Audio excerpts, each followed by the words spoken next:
So noting the time and the presence of a quorum, I call the Boxborough Finance Committee meeting to order. It is February the 10th, 7 p.m. And we have John Grieven, Joe Stolpin, Maria Nayland, John Connor and Tony Newton. And also on the Zoom we have Michelle Ryan. Michelle, can you hear me? That's frozen. Yeah. We need to do a roll call if she's on. So we need to do a roll call attendance, Michelle. Is Michelle muted, or can we unmute her, or how do we do that? What's it saying on the screen? You're saying muted. Yes. Oh, there we go. Okay. Hi. The host wasn't letting me unmute myself, so I can hear you. Great. So can you say your name and present, then we'll go around the table and do the same thing. Yep. Michelle Ryan, present. John Grevin, present. Joseph Stolpin, present. Maria Nealon, present. John Connor, present. And Tony Newton, present. And also note we have here Mike Johns, Town Administrator. We have Hilary Grieven from the RECCOM. I noticed we have Amy Sheen on Zoom, I think. And we have Susan Back from the Boxborough News. So first thing is we go straight to our appointments. So we have RECCOM here to review the RECCOM budget. Hilary, over to you. I can show, if you like, on the screen your budget that I sent out to everybody. That's helpful. Yeah, that would be helpful, yes. Okay, well, let me do that then.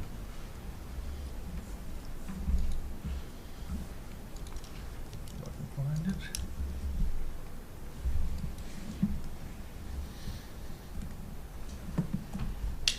I'm not doing that. For some reason, it's showing the wrong thing.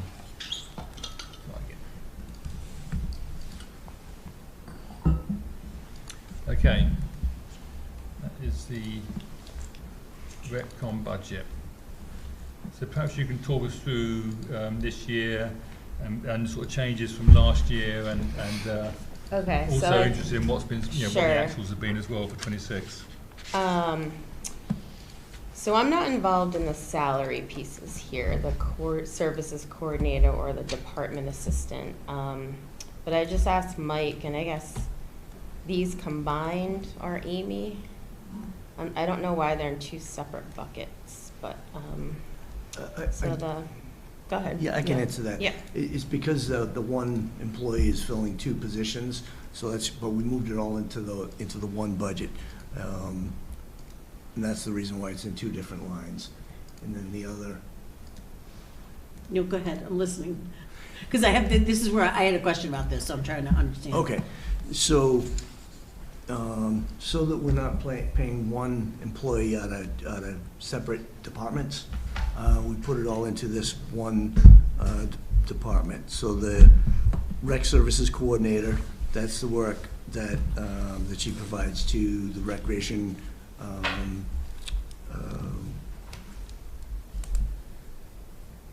So that's the 35,473? Correct. So that's one person. No, well, That's Correct. Amy. yeah, okay. Okay. Correct. And then the other part is, so that same employee also serves in both the human services, supporting council on aging, and recreation as a department assistant. It says department assistant, but it's administrative assistant, and that's the other part of this salary. So those are at, and the reason it's broken out into two separate lines is because they're two different rates. The coordinator rate is higher hour salary or hourly rate than the administrative assistant rate. So those two lines are one person, basically. Correct. What you're saying. Okay. That's correct. So going forward, it's just rows 2 and 4, correct? Yeah. Is that correct, Mike? That's correct. And row 3 went away. So what was that before? So that was for Flora summer program. Mike wanted us to, we have a revolving fund, and so going forward, we're going to use the revolving fund to pay for that salary. So the registrations that come in for FLRA are going into the revolving fund, and then they'll pay for the salary. I do have a little hesitation about this because our revolving fund was used a lot last year to pay for things when it shouldn't have been. Our budget should have been used, so I'm just worried about not being able to pay people out of our revolving fund. As it's our first year doing that. Can I ask the balance in the revolving fund? I don't know. Do you know, Mike? I don't offhand. I remember when we went through your budget, think I we have did. it. I don't have it. Is Amy able to speak? Amy also raised her hand. Yeah, Amy, do you have a comment? Yes, I'm sorry. I think the revolving account has about in the $30,000 range at the moment. And I just wanted to circle back to the salaries. I'm looking at the account numbers and I see 5100. And I know one of them is 5100 and one is 5113. Yeah. So that should be corrected because it's two different accounts. Nope, that's what we have, two different accounts. Yeah. We have 5100 and 5113. Okay, yeah, so that's where the two different rates come in. I would like to just put a quick side note that Hillary and Rajan and Alec and myself and Brian Pickett went to Carrefour Halls yesterday for social media interviews for the fundraiser. At that time, I did have a quick chat with Brian that I kind of reiterated the concept that based off what Mike was saying, that we would like the FLRA playground program to be self-reliant as far as money. So if we calculate how much we project to come in, that's the budget that we're going to use.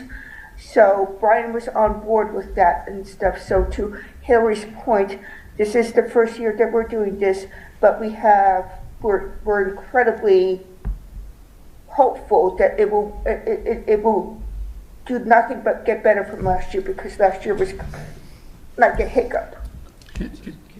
I'm sorry, I don't mean to be remedial about this, but so what is the budgeted amount for 27? Because I see column F and column G, and I was expecting. So what was suggested based on? Is that The difference from 26? And the problem is we don't have a 26 for the first salary line for the coordinator. And we do have a 26 for the part-time, but then we flip-flopped them this year. Because last year, the 35, some number less than 35,000, right? And we don't actually have any actuals because that came out of. that's fine. Okay. Just what are the budgeted amounts for rows 1 through 7 for 27? You're giving me the difference? It's G. I guess 78,000, is that? Yeah, It says in it's progress. G. Yeah. It does say in It progress. says in progress. That's So what that's it means. That's what ClearGov, that's a ClearGov term. Okay, but it's not consistent with H, I, J, and K. That's why I'm, Well, no, it's all changed. That's why there's a confusion, because it's changed between the years. So, 27 in progress. so it's 20, is column G your budget for 27? Yes, it is. It's just ClearGov. Let her answer. Okay. Yes, Colin, that's my understanding. I did not review this before it was submitted. I just know that we have. Yeah, Hillary, and I'm not trying to put you on the spot Yeah, here. no, but it looks like I mean, just that for clarity is- of communication, it should say fiscal Yes. year 27 budget. But that's what ClearGov gives us. That's a ClearGov download. So unless you want me to go in and edit ClearGov, I'm not going to do. That's what the Yeah. budget That's is what titled. all of our stuff, Yeah. yeah. That's what they call it. Okay. I think, But we don't know and that part of the yet. problem though is. No. Okay. In one of our spreadsheets, the budget amount is would be F column, the difference would be in the G column. So we're just reading it backwards. This is not how you Yeah. normally would Okay. write a spreadsheet. So, right, the Right. point of this meeting was to clear this whole process up, right? Yeah, Okay. yeah. I'm still trying to understand. So I guess I'd like to understand, and I get, Mike, you want to use the revolving account. it just gets difficult because this budget has not been consistent for like, we're using the revolving account, we're not using the revolving account, but then we're not using the revolving account, but then we're moving a bunch of people here, and then we're moving Amy here, and so it is very difficult to get a handle on any kind of trends in this budget over the last 3 years. And we don't have, do we know what the actual salary for the service coordinator was last year? Like, I'm just trying to get a handle on, Well, for 25, you mean? no, FY '26, it's not, we're not seeing a budgeted number. There's no actual there, yeah. So. There, well, for the service coordinator, There's, there, there's no budget there. it like- says like- 0 in ClearGov too. It's just Um, 30. Because it came out of the That's- revolving account, Because right? it was out of revolving. Yeah. Okay, Correct. so I'm trying to understand that, how Wait, these so- salaries work, because when you look at the personnel plan, which I've done multiple times today to make sure the increases and where everybody is on different budgets. Community service coordinator, step one is 66,880. How are we getting there? How are we getting to two different salaries? Is it half that? Is it, what was the salary last year? Is this now a step in, partial step? I don't know. Can you help me? Yeah, I believe it's half of that, and then the remainder is at the other rate, Because, and that's the department assistant, correct. and that's the hourly rate. Okay, so, and that's, so is it just a step? So not having last year's history, was it just a step and the 3%? It was a step, yes, that's correct. Okay, so if I take the 35,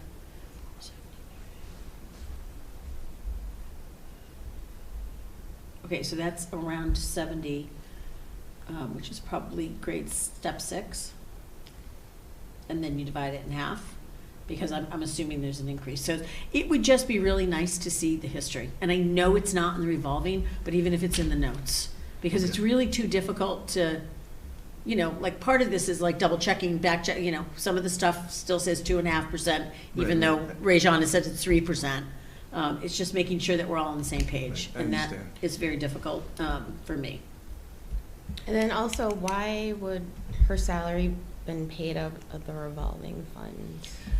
Well, that's the other thing is Yeah. I guess my other question was, we had it in the revolving account last year. We moved it into the revolving account last year, her salary, that salary. Okay. All right, just Okay. talking about the Okay. position. Got it. But then this year we're flip-flopping and we're putting the FLARA budget, which is additional $10,000, plus I assume the 6,700 is also going to be going into that revolving account. Line 7, right? Line No, 7?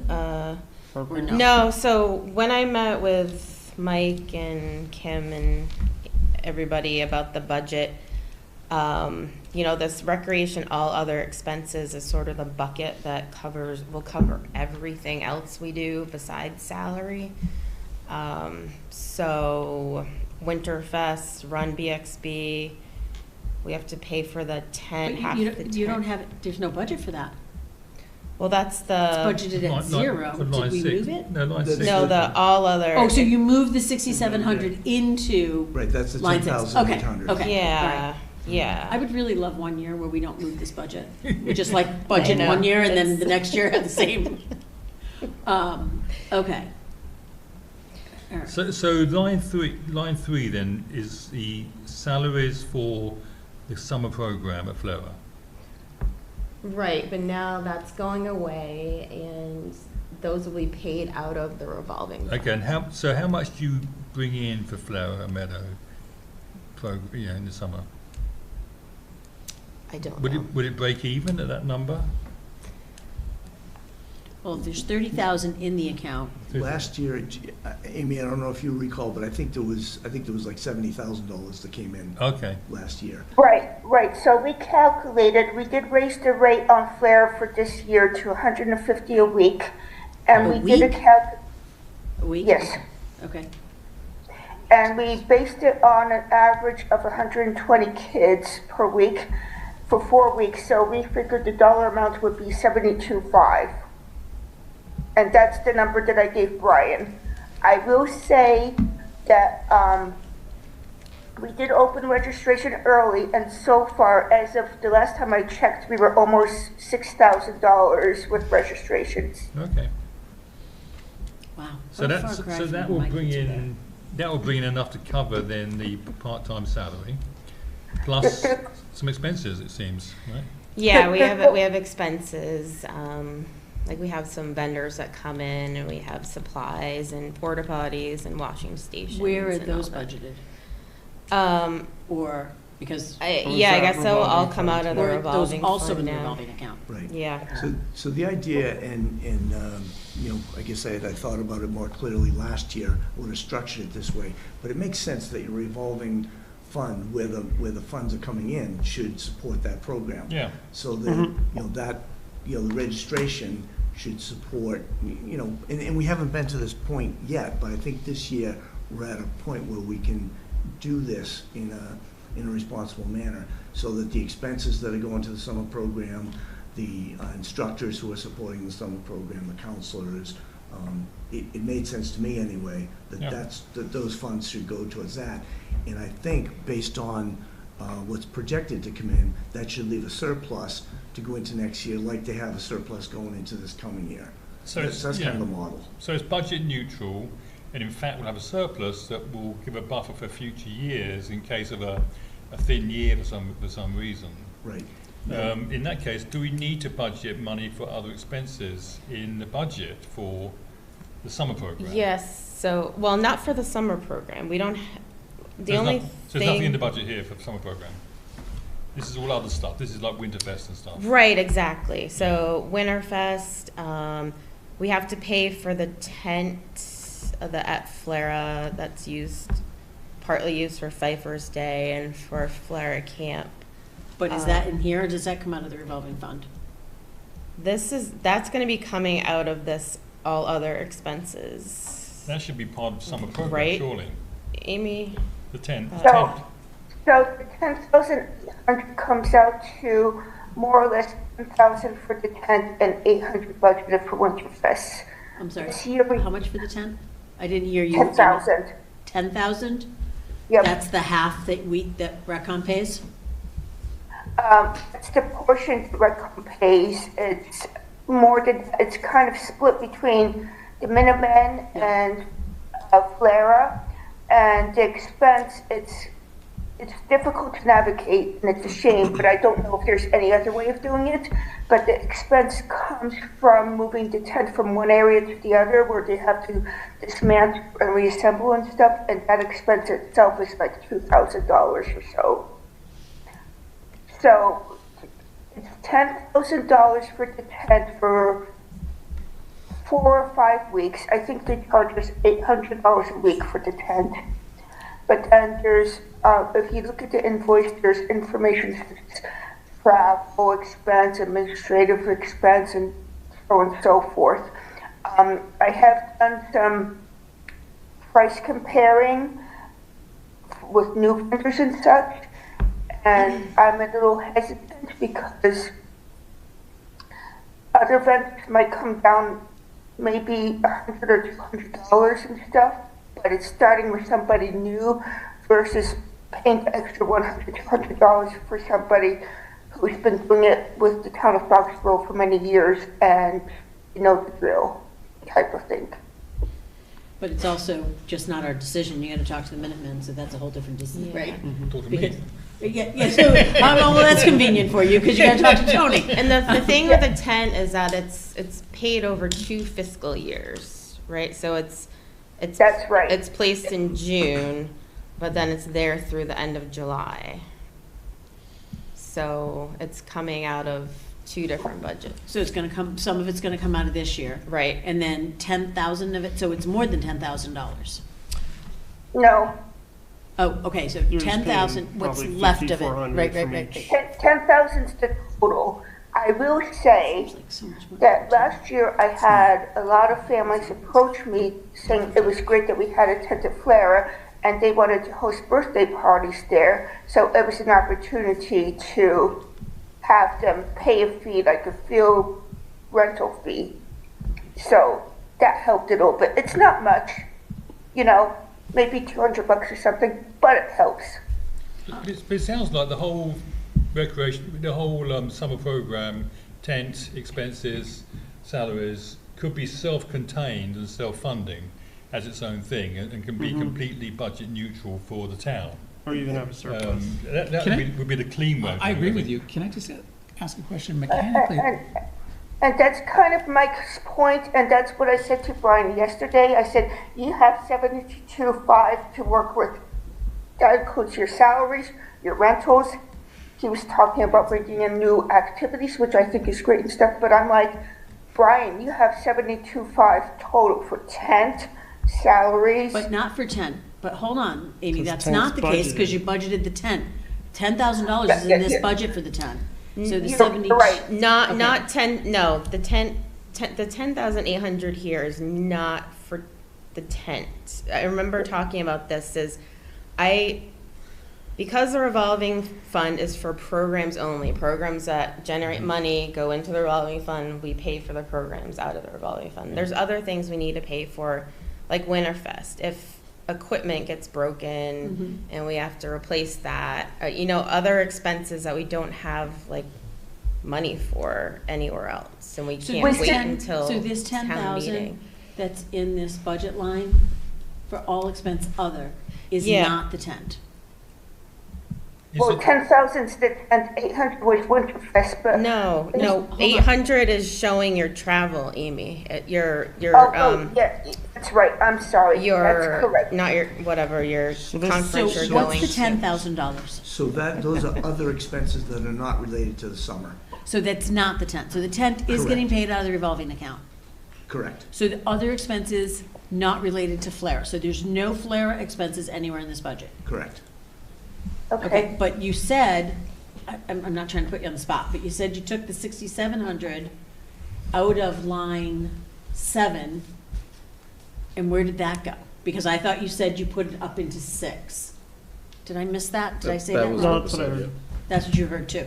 So I don't understand that, because if that's flare program, why did it go up to line 6? If that's not, unless, because it says this account is used for flare playground supplies. Previous year revolving account was used, calculated 6,700 from previous year. So did we just eliminate that? We that incorporate, was my note, Maria, and it did get changed. I'll have Mike.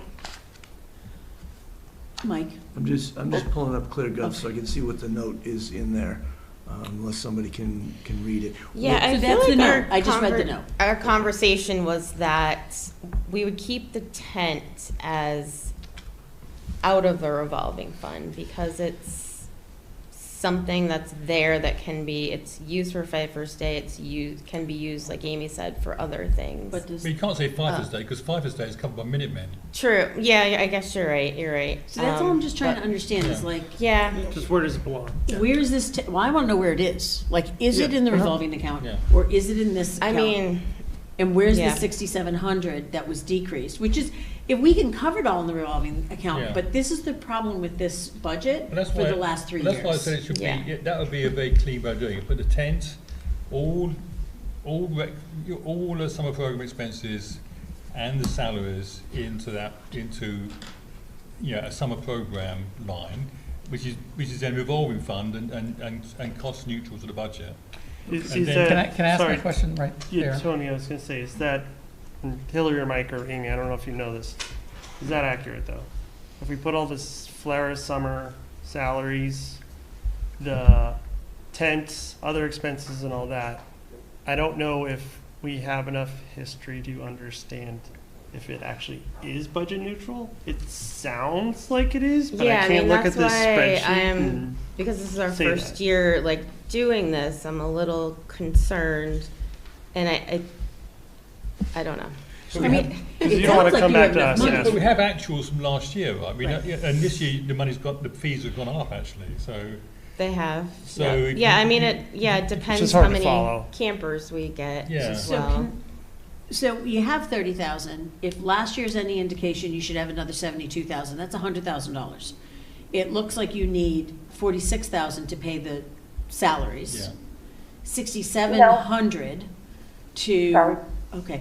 I can't, hold on, because I don't understand, I can't hear what Amy's Yeah, saying, so yeah. 6,700 to pay supplies, right? Should be covered. So you should be covered, even if you added a $10,000 Yeah. tent, right? Yeah. We just need to make sure that that $10,000 that's listed in all other expenses is not the tent. Hillary, what's your I just have a concern? clarification question for Hillary. Yeah, And this is from the notes when we went through this budget. So yeah. what is Creedon? That's the It's the tent. tent. Okay, so the Yeah. $10,000 is for the tent and for the Winterfest expenses and for the Throne Depot, which is the porta potties. That's the $10,000, and the $800 was for a training program and travel. Okay, so the tent is in this budget. It is in that budget, that's So should within it be the, pulled out of this budget and put into the revolving fund? But I also recall wanting to put in a little more money, like I said, in case, well, this is also for Run BX. Yeah, because you're gonna have to set up everything and run Right. BXB, right? I Well, mean, yeah, that could be a separate line, that's a separate thing, right? Because they're not self-funding those things, but there's things the town pays for, the expenses. Yeah, I mean, and it's just ideally, part they of the town. should be self-funding, but again, it determines, Probably it not depends on gonna how be- many probably not gonna registrants be in we the short get. term. Yeah, So Winterfest, Run BXB, I think are events that the town pays for, Yeah. puts on, and it's an expense. yeah, and think And about then- self-funding and yeah, Winterfest like if won't. something, like at Liberty, like, was you gonna know, say, Hillary, something though. broke, or something got Yeah. vandalized, like this past Right. summer, Oh, right. and we needed to replace that. So we And, need, yeah, so you we need know, a line for those sorts of things, whatever, but we should Yeah, like also new know what basketball Run nets BXB or and replace the Winterfest Kickball net. have Right. cost, right? I mean, because you put in, whatever it costs you to put that on. Right, right, We must know that now, I think, after a couple of years.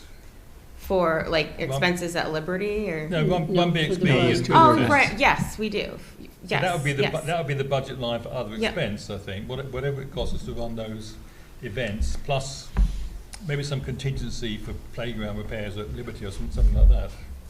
You, in Winterfest does not bring in money though, correct? Correct, that's. Right, but yeah. but That's fine. that's in this budget, that's $800, Yeah. no one's arguing, or no, Okay. that No, $800 that's is your Amy's travel, I'll get to that Yeah. in a second. But the Yeah. Winterfest is within that $10,000. Yeah. Yes, So I think what we're saying is anything FLARA related should be out of the revolving account Yeah. based on, right? I mean, is Yeah. that, I mean, and then anything else is budgeted. Right. Yeah. Because those are, yeah, that makes sense, yep. So It's then a- the question is Okay just with numbers. What, right? what should it be? What should the What number should be it for be? Winterfest, Yeah, Run BXB, yeah. and anything Yeah, else? we used to have like separate line items for like Winterfest and, you know, so it's easier to like see what went where, Yeah. but, then, I don't know. I A think the few other years ago, it thing, got lumped all together. yeah, the only thing I just hear your hesitation of paying for everything for FLARA, so tents and porta potties and everything else, plus the salaries of everyone there. It sounds like it's covered. Yeah, I mean, the but- way Maria laid it out, it sounds like it should be okay. Okay. I guess I'm just, this is just And if me, it's like, being not- hesitant because we haven't done it this way Yeah. before, And if that's it's not all. what, she just comes back for a reserve fund transfer. I mean, this is Yeah. one of Yeah. those things Yeah. that Yeah. it's not, it's, we're doing the best we can in budgeting. Yeah. But if, like, for Yeah. whatever reason, you know, you don't get as many kids as you did last year. I Yeah. do have a question on the fee increase. How much did that fee go up from last year? $25. Okay, so a it's not, week. it's not that much. Yeah. Although I can't believe I used to spend $150 for 4 weeks when my kids were. All right, can I ask a question? Go So ahead. for, I'm So you trying. do need more money for John FLARA. wants to ask a question. I want to ask a It's an important question. question. Go ahead. It's not. It's another one of my remedial questions. So if it's on a revolving fund, why don't we want to track it though? I don't understand. We still need to track Okay, it. where do we do that? I Where's just found a really cool secret Hold on little one second. area Stop, that has stop, a stop. note from the revolving fund. I'm so tired of that's secret hidden. areas. So if you right-click any budget line in ClearGov, there's a little thing that pops up, history, and it shows how the notes have changed since that line item was Okay, created. all right. So there's one from last week that says, it says previous year revolving account was used, calculated 6525 from previous year plus 2.5%. Okay. So that's how much was used out of the revolving fund for the other expenses line last year. Okay, So so Oh, so if we, use that's great. 6,500. I think- And then that note disappears in the Yeah. next edit. And But- it's only visible in that history section. Okay, that's great, because there's clear gov in their little hidey holes. But that said, I think Where do that we do we that? need to do that, and I think that we need to do that, like, attached to the budget. Because There this needs is to still be- the town's money. Right, exactly. There needs to be a separate budget for the revolving fund, because it needs to Yeah. be, because you can't put it in this budget. Well, so let me ask you that. Why can't we do that? Just don't answer yet. Yeah. Then use the revolving fund as a source, just like we do for some of these. I'm seeing this probably too simplistically. But we have budget items and this account balance is a source balance, just like some other sources Oh, we like, have. okay. Because, well, you can, And it would be treated just like everything else we do. except for, wouldn't link it to doesn't it. always work. Yeah. I don't, Mike, do you want to answer that? I feel like it doesn't always work. We've seen it not work, because the money doesn't get taken out, and, Well, hold on, go ahead, Mike. So this is what we're trying to step into, Bless. is actually trying to budget, but, I think we've been below on the fees. I haven't known exactly how many people are coming into the program, when it starts, when it ends, and I think that's what we're trying to do, is have more of a method moving into it. I understand exactly what you're saying, and I think we do need to do that. We need to track how much is coming in, how much is going out during the summer, but it's been, the history of that is not real clear to me, and maybe I'm not looking in the right places, but that's the idea, is moving forward to track, summer revenues and summer expenses, so that we can come back to you and show, this is what we did last year. We just don't have that historical data coming into this. It sounds like the question is, how do we track revolving funds? Yeah. Given that they're separate to the main budget. And we Yeah. should be tracking them. We should have Yeah. a separate budget. We for should have those. some separate way of For tracking all of those. them. I'm just- There's several of them.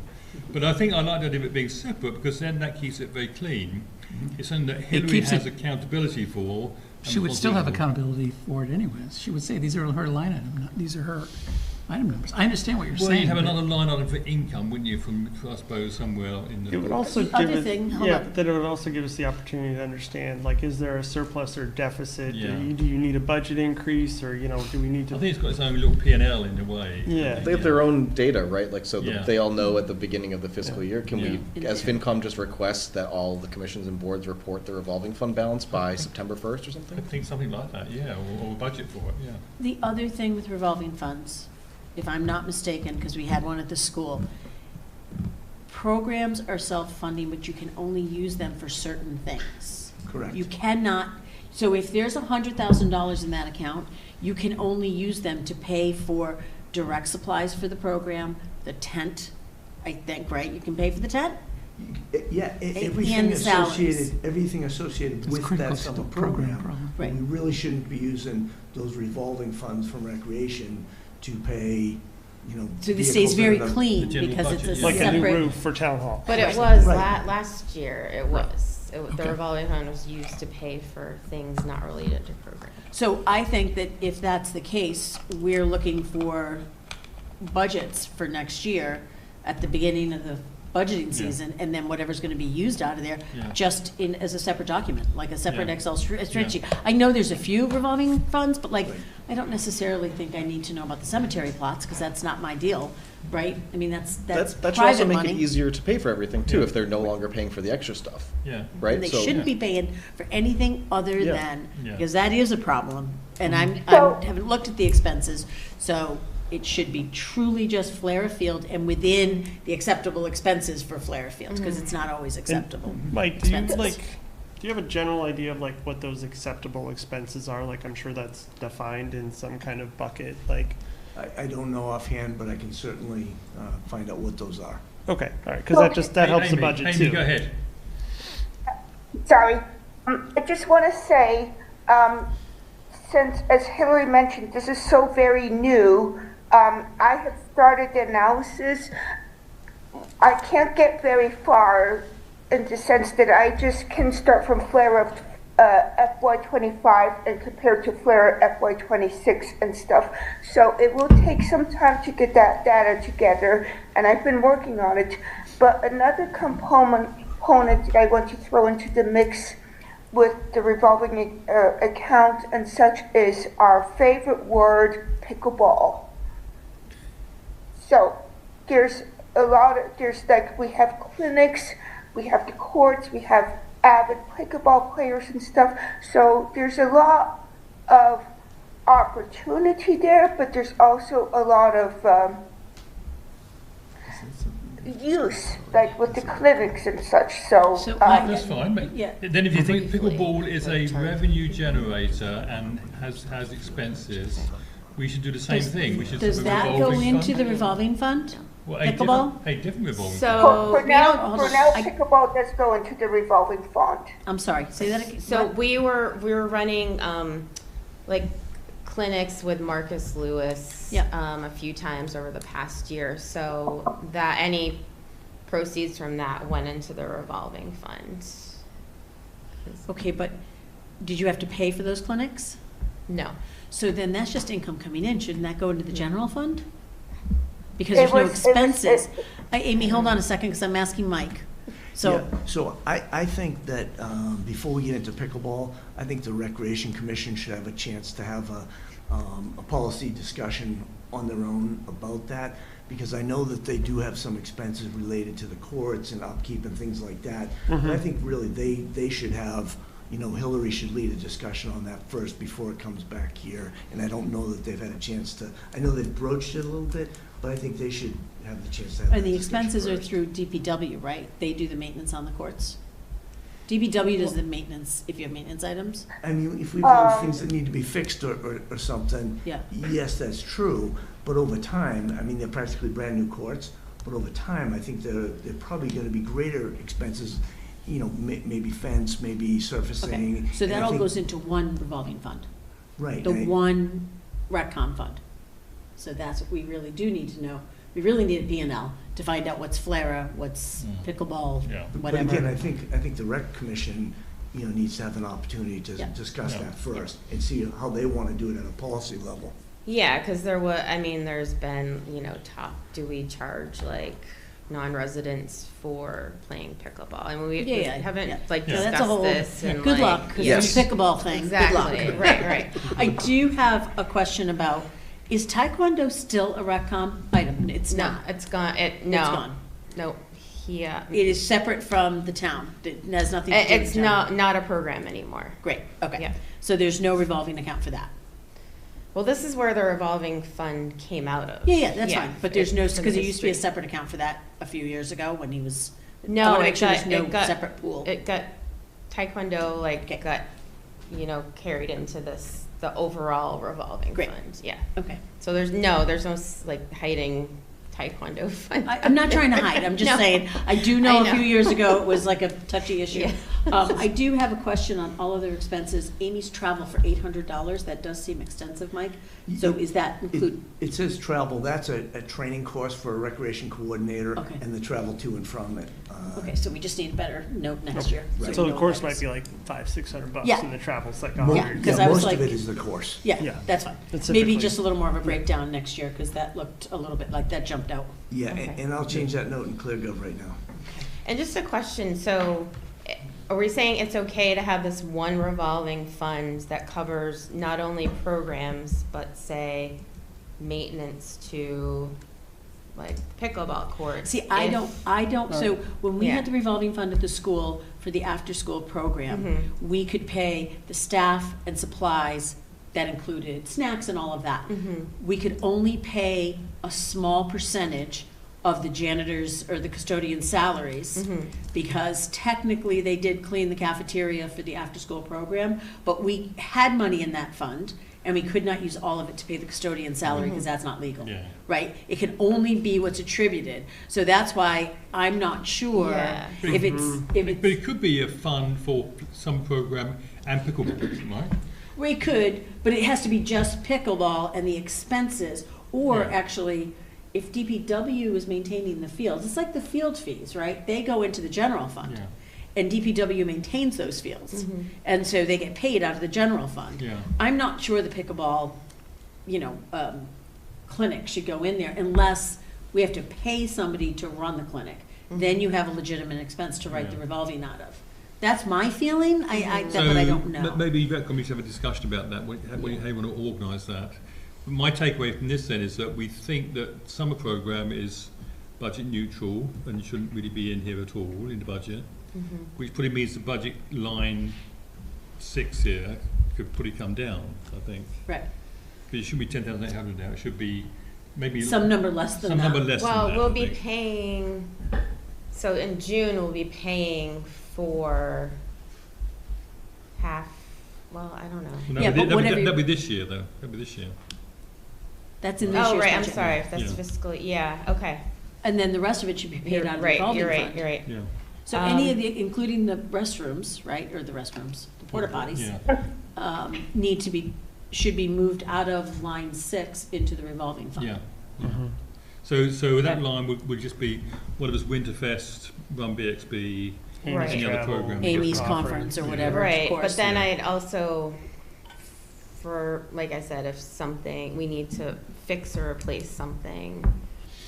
Oh, like a pickleball net or something, Yeah, or basketball swing. hoop or Yeah. fence, Right, so resurfacing. should we put Sure, a little more money some in There there should be like a or? maintenance Some kind of- contingency if it's, Yeah. yeah, sure. Like Yeah, a okay. maintenance line item? A maintenance line item for Yeah. this, not in the revolving fund. Yeah. Yeah. Right, Yeah. like a separate, like, budget? Well, no, Yeah, no, but just- keep in mind, for DPW, is this under facilities? Is there anything for the fields under facilities? Hold on, facilities 192, right? Yeah, is that in the scope of work for them typically? Yeah, so 192, playing field utilities, Is maintenance. DPW Yeah, so, have Retcom on high mind share, high alert? Like, so they Yeah, I have mean, like, no, and I mean, 8,000. like, yeah, in terms of that scope of work, like, if you have, let's say it rips because of a bad storm, or someone thinks they're hilarious and Right. steals all the basketball nets. Like, is it under DPW's, like, Retcom buys new nets, That does is- DPW go put them That on? is not, so Okay. things like, the nets, things like, the trash barrels for the field, that wouldn't be under DPW, right? That would be something, So like it's if not. one. So if one there's got play taken or field destroyed, you'd maintenance have to fund replace that, for right? $8,000. Right, I mean, we did, like, when something was just, a swing I'm just was saying, that's what's in. vandalized at Liberty, we had to replace it, No, that's and that in came budget. out of our money. DPW. Oh, yeah, there's. So Maria's saying there is money in the budget on the It says DPW? playing field maintenance, Okay. $8,000. But what does that mean? Yeah, that's mowing. I the- don't know. That's mowing. That's Yeah, probably that's, mowing. that's taking care That's of grass. 192, that's taking care of the grass, I okay. Yeah. think, That's- if I can remember from Megan's time, that they need to budget this. Yeah. Okay, Yeah. so then we Yeah, should, things like barrels, fixtures. Swing nets, breaks. Swings, Yeah, but things net like breaks that. They or need to whatever, have it yeah, in yeah. so budget. what do we think is appropriate for a And I budget? think that DPW certainly go out there and help them install something, Yeah. with Right. things like that. Right, But, okay. you gotta have some 2,000. supply money in there for that. Okay, so in that or a separate line item? No, in all our expense. all our Although, okay, so did you hear that, Mike? Do you think like 2,000 for just other expense? Run BXB, Winterfest, pickleball nets that get ripped. I don't think that leaves them enough money. Just running Winterfest is more than that, isn't it? No. No, like- add 2,000. Oh, Take add. out the Flera stuff, Mhm. add the 2,000 to that number for just maintenance. The Okay, so- Winterfest stuff stays all the same. Everything else in there, except for Flera, stays the same, We and want then to add add 2,000 money for for maintenance. maintenance. Yeah. So then I would say, because, I mean, Winterfest, I mean, this year we didn't have one of the things that we usually do, which is like $500. So I'd say like 1,500 for Winterfest. And then Run BXB, we have to pay for the timing system, and I We've only think done that, what, once, twice, 3 times now? this is our 4th year. 4th, so okay, Um, so you got a little traceable. Amy, date do you on know that. off the top of your head how much the timing system was? Like at least $1,000. I think we paid something like, it was under $1,000. I want to say it was $750, but $250 of that was for the arch. Okay, so like $1,000 for Run BXB. I think So, it I think almost if you just depends figure on that the out. amount of runners too, Hillary. Yeah. Yeah. I'd say come back to us with a revised budget for that line Okay. Let us know. before we vote. Just a quick question. Yep. Do you guys have the software now that tracks all the revenues for the camps? Yes. Okay, Yeah, so is that we- starting this year, or does? do you No, have- we implemented it 2 years ago. Okay, so you it's should at have- myrec.com. Yes. Yes. John, that's expensive. We just got the bill. It's like $3,500. Yes, where does that go? Wait, yeah. What? So where's that, Mike? Because it's not in this budget. We're paying For the MyRec software. The Software software, is that program. like in a different budget? Maria, I think it's coming out of the revolving account. Okay, but that you That can't should be a pay budget the item. revolving, that with revolving So account. we'll add that into this other expenses. Okay, so now we're up, so that's 3,500 for 3,500. software, Okay. 2,000 For miscellaneous. for maintenance miscellaneous, yeah. right? Can't Would you really- say, Hillary, 1,000 for I- Winterfest? Can we, 1,500. 1,500? I thought Ray Jean was talking about taking all the Back up to 10,000. software and putting it under a certain Yeah. budget. Did that not happen? I thought it did. There are exceptions. Okay, well, clearly this wasn't anywhere. Yeah. I'm So this sorry I needs to- asked. I- No, I'm Oh, not sorry I'm you glad asked, you asked. actually, Um, because, you She would know, have come back here and been $3,500 short. No. Well, it's supposed to help them figure do Well, the that's what math I on mean, the like, summertime. things have been coming out of the revolving fund right, that shouldn't but have I don't been, think you can so- take Forever. software out of the revolving Okay. I account. want to keep Yeah. that clean, that's a clean account just for Yeah. Flora. So you should have some rules on this, I guess, obviously. Mike, is Okay. this software just Yes, for but I'm not the Flora? one debiting these accounts, so I don't So who know. is, though? Just so we're clear. So we're, Who's Somebody signing in this off on yeah, it? meeting? so, Not me. Mike, Oh, Mike, okay, who signs, so- who's debiting the accounts? well, technically, it's the accountants and the treasurer that are like, Yeah. Right. but like, who signs Okay. off on the RecCom stuff? So how do they learn all of our wisdom from tonight? I'm taking notes. Okay. Okay. It left me. Is the software just for Flora, or is it for all your That was my programs? question. For all our programs, so Okay, like so we do, that if you, can't come out of the revolving Yeah. account. yeah. And then also where. A portion can, if you guys Yeah. want to figure out the portion that's just Flora. Right, So here's where we are then. Mhm. Revolving fund for Flora only, that needs to be budget neutral. That's, Mhm. look at that and see, make an estimation whether you think that's will work or not. Mhm. Understanding that we can always use the reserve fund if we needed to. Okay, If it doesn't, Yeah. something goes wrong with registrations, whatever this year. okay, We need to know what this line 6 on here, this other expense should be. That is, Winterfest, run BXB. yep, Sounds like there's software, yep, some contingency for torn pickleball nets or whatever. Maintenance. yep. Yeah, and what's a reasonable number there? But won't be on the spot now to give us that number. Come back Okay. and And can we put those breakdowns in the notes, so we Yeah. see the breakdowns Yeah. Yeah. in the notes? And then when, I know, we're running out of time to finalize the budget, so, I mean, do you want us to come back to another meeting? No. I or- think as long as we've got the notes, I think, and you work with Mike on Okay, the so just. detail. I think If that's you add fine. 50 grand to that line, we're probably gonna want you to come Yeah, back, yeah. but like, we kinda know what we're thinking about, Okay. so. Yeah. Software So just upgrade. edit this line and send it back to you with Yeah. the Yeah. notes. Well, yeah, that clearly we'll state it'll go in what- ClearGov with some Okay. extensive notes, I think, Okay, and then we'll see it, and Okay.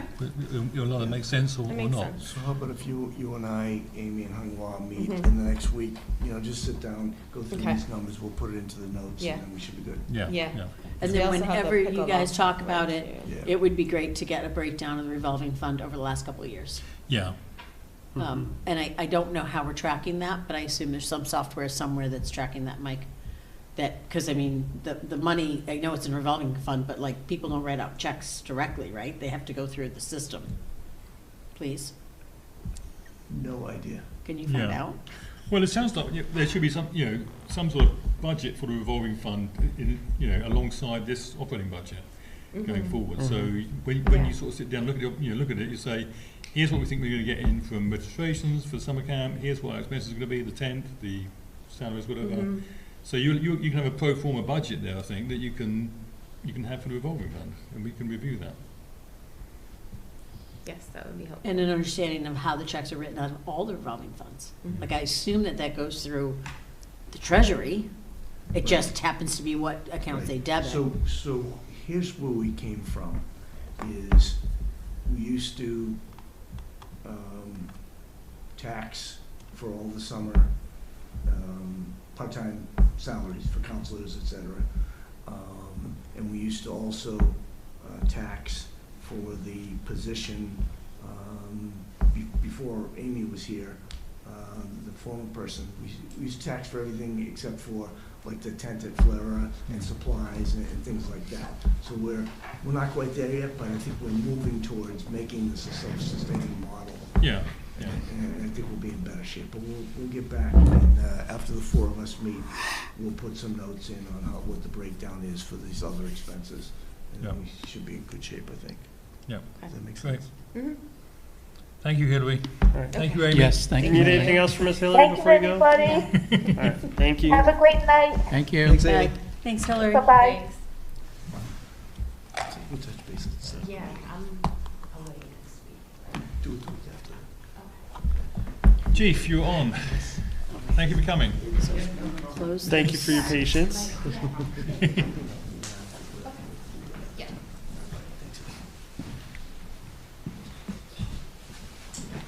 Do you have slides for us, or shall I show the budget?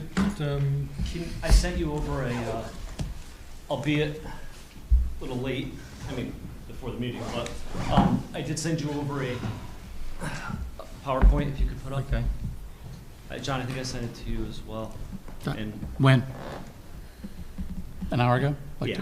Okay. before the meeting, but like right before, Did you I was just going over the numbers again. Got it, yeah. And I wanted to, yep, there you go. Yeah, I'm trying to figure out how I download this. Is this PowerPoint, right? Looks it, yeah. Or, I can't download it somehow. Oh, I can't help you then. I think it's just a Google Google. Yeah. slideshow. It's Sheet. this, yeah. whatever it is. Okay, how can I make it bigger?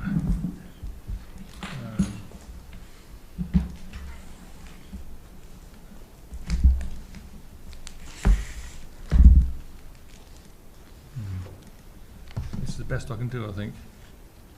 Okay. Okay, I have a couple hard copies if anybody wants. yeah. Yeah, that'd be great. No, I don't need one. Oh, We got extras. Awesome, thanks. Thanks. Sure, thanks. Thanks, sir. And Michelle's online. I keep forgetting about that. Like, is she? Yeah, I'm here. Okay. Just, don't raise your hand, just butt in, okay? Because with PowerPoints, it's will hard do. to see if your hand goes up. Did we? Oh, good. I didn't share it yet. Hang on a second. I'm going to share Yeah, the it's not up PowerPoint. in the, it's not up in the Zoom yet. It was Okay, just let on me the. share it, yeah. It's not going to be very good. I'm going to email it to you as well, actually. I'm going to forward you the email, if that works. Okay, sounds good. You should be able to make it Tell her full when she screen. joined. Sorry? Did you tell everyone she Yeah, joined? click slideshow. Yes. Okay. Full screen. Yeah, just slideshow, I think. Is that, yeah. Okay, yeah, I'm just going to try to figure out where I'm getting this. Where do you see, oh, slide. I can't get to the top of my screen. I'm actually having. Okay, I need to ask, can you go to the second page and tell me if it's blurry or is it my bad eyes? That's Yeah, perfect. it's a little blurry. I flipped, I'm like, oh God, I'm going blind. Oh, that's Michelle.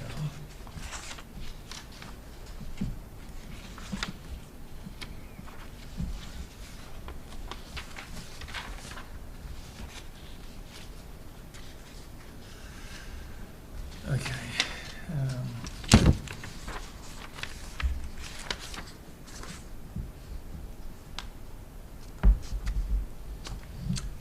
Oh, shit.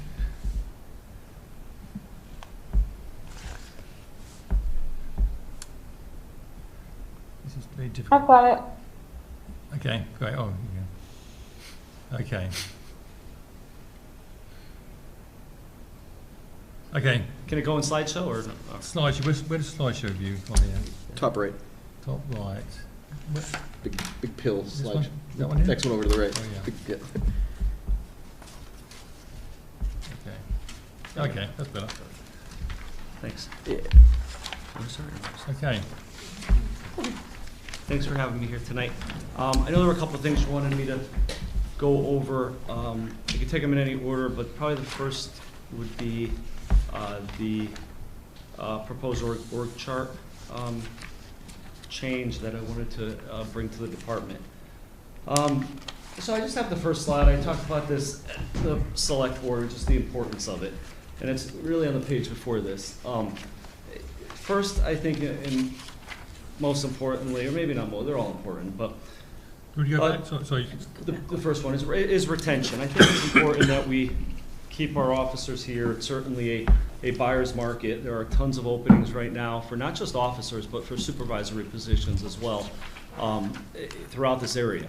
And I think it's, we were very, very fortunate. One of the few departments to be fully staffed for quite a while, about a year and a half. That's, we're not there right now, and that's hard. It's hard to stay fully staffed when you have people competing even for supervisor positions.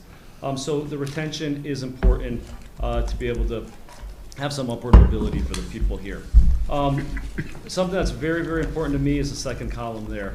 Post-accreditation supervisory coverage. And I kind of lumped them all together. With the advent of post in 2020, there are so many more standards, requirements. What is post? Excuse me? What is post? Police Officer Standards and Training Council. So there was no post in Massachusetts before that. There is a post now that brings a lot more administrative work to any department.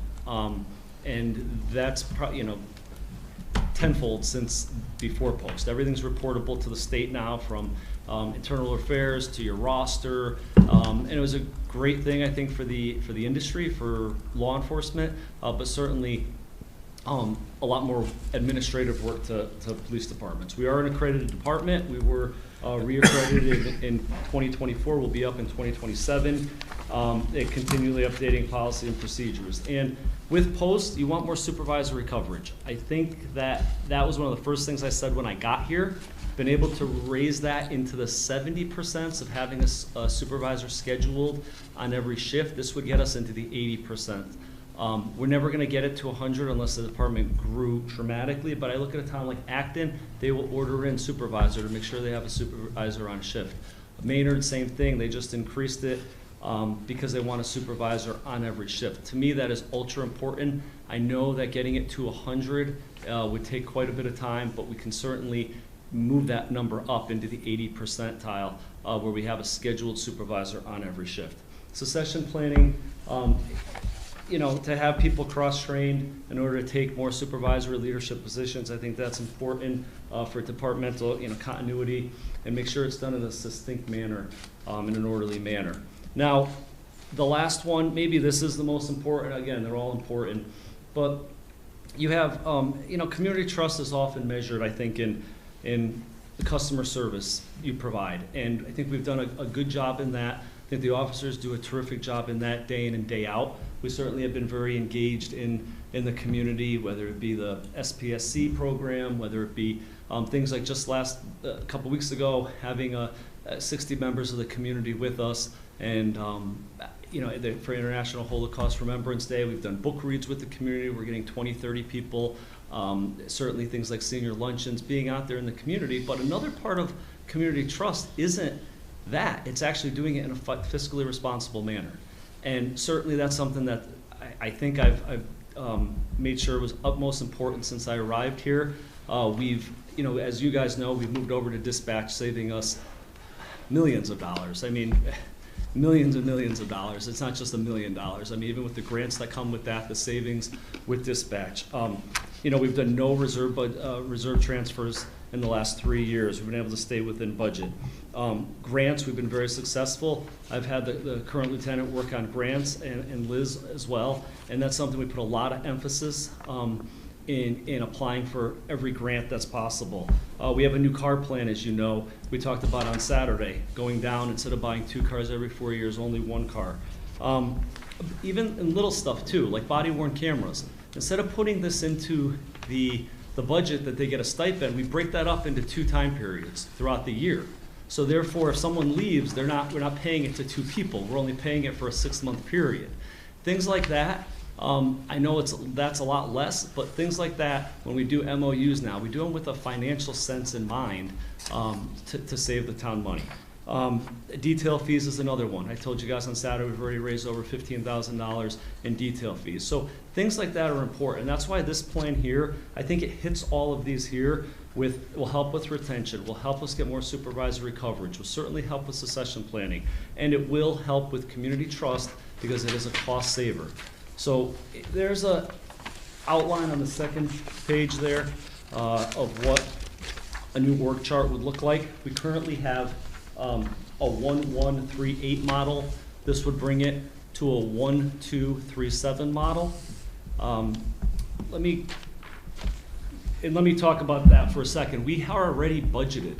We were budgeted in fiscal year 25 for half the year for a 4th sergeant. And I brought that, talked about it on Capital Saturday there. We budgeted for half a year, wasn't able to do it. We did budget it for this year as well, this current year, fiscal year 26. So it was budgeted fiscal year 25 for half the year, fiscal year 26. So the big chunk of it has already been budgeted, and certainly it was put in fiscal year 27 as well. So we've already budgeted, and I think, Tony, this is where when we get into the numbers, you and I maybe had a little bit of maybe a disagreement in the numbers. I look at it as it's a difference between an officer and a sergeant plus a sergeant and a lieutenant. You looked at it, I believe, as a difference between an officer and a lieutenant. And there's a difference for years 1 and 2 when you put those into the equation. There's more cost savings because when you make that sergeant into a sergeant, they're starting at a step 1. So you have that extra delta for years 1 and 2. So I think we were both right in what we were thinking, but I'm taking it as officer to sergeant plus sergeant to lieutenant. I think you were saying officer to lieutenant. And again, that just brings more cost savings for years 1 and 2. Once you get to year 3, it doesn't really matter because they're at top step at that point anyway, according to the CBA. So I just want to bring that up. That was just kind of maybe semantics we were talking about it, but where I was kind of differentiating the two. If we go to the next page there, I talked about supervisory shift coverage. There's certainly different models, but these all increase it from 1 lieutenant to 2 lieutenants, and these are scheduled shifts. We could be up to the mid-80s, 83 to 90%. When I got here, we were at 67, 70% in that ballpark. 1 lieutenant, I can get it up to about 75%. So what are the three, John, what are the three rows? What's the y-axis I don't here? understand. Excuse me?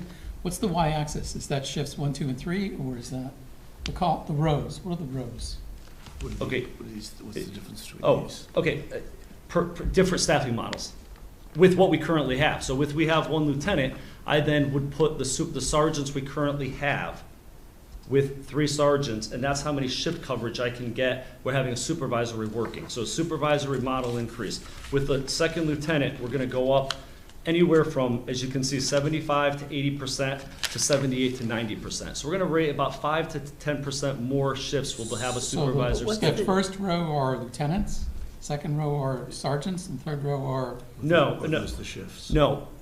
First row, there's different models I can currently do with our current CBA on how I put the sergeants. I could put all of Sergeants or them on... lieutenants? Excuse me? Sergeants or lieutenants? No, Or- the current is what we currently have, 1 lieutenant. Okay. Right, so that's the left column, right? Yep, and there's different models within that. So what does the left column box 2, 75% mean? With 2 lieutenants, okay, it's gonna go from either 75 to 78, 75 to 83, 83 to 90. Those are gonna be the increases depending on how I allocate the current sergeants, 3 sergeants. So There's different models I can put them. I could put They're 6, I could put all the sergeants on midnights. That would be the last model. I'd be up to 83%. If with 2 lieutenants, that would put me on 90%. I don't want to put all the sergeants on midnights. okay, so what you're saying is depending on how you allocate the sergeants, a certain model would have with 1 left lieutenant would have them at 75% coverage of a supervisor in position. And with 2 lieutenants, that would increase to 78%. If I did the current Same model sergeant that model. provides me with 1 lieutenant and 3 sergeants, Yeah. it would be the upper left-hand 75%. There's another model Yeah. with 1 lieutenant and 3 sergeants, also 75%. Yeah. There's a third model, 1 lieutenant and 3 sergeants, it would be 83% of shifts that are covered. They work a 6-day, 4 on, 2 off, Yeah. and you do it over a 7-week period because it's 42. It's divisible by 6 and 7. So you do that for a 42-day period.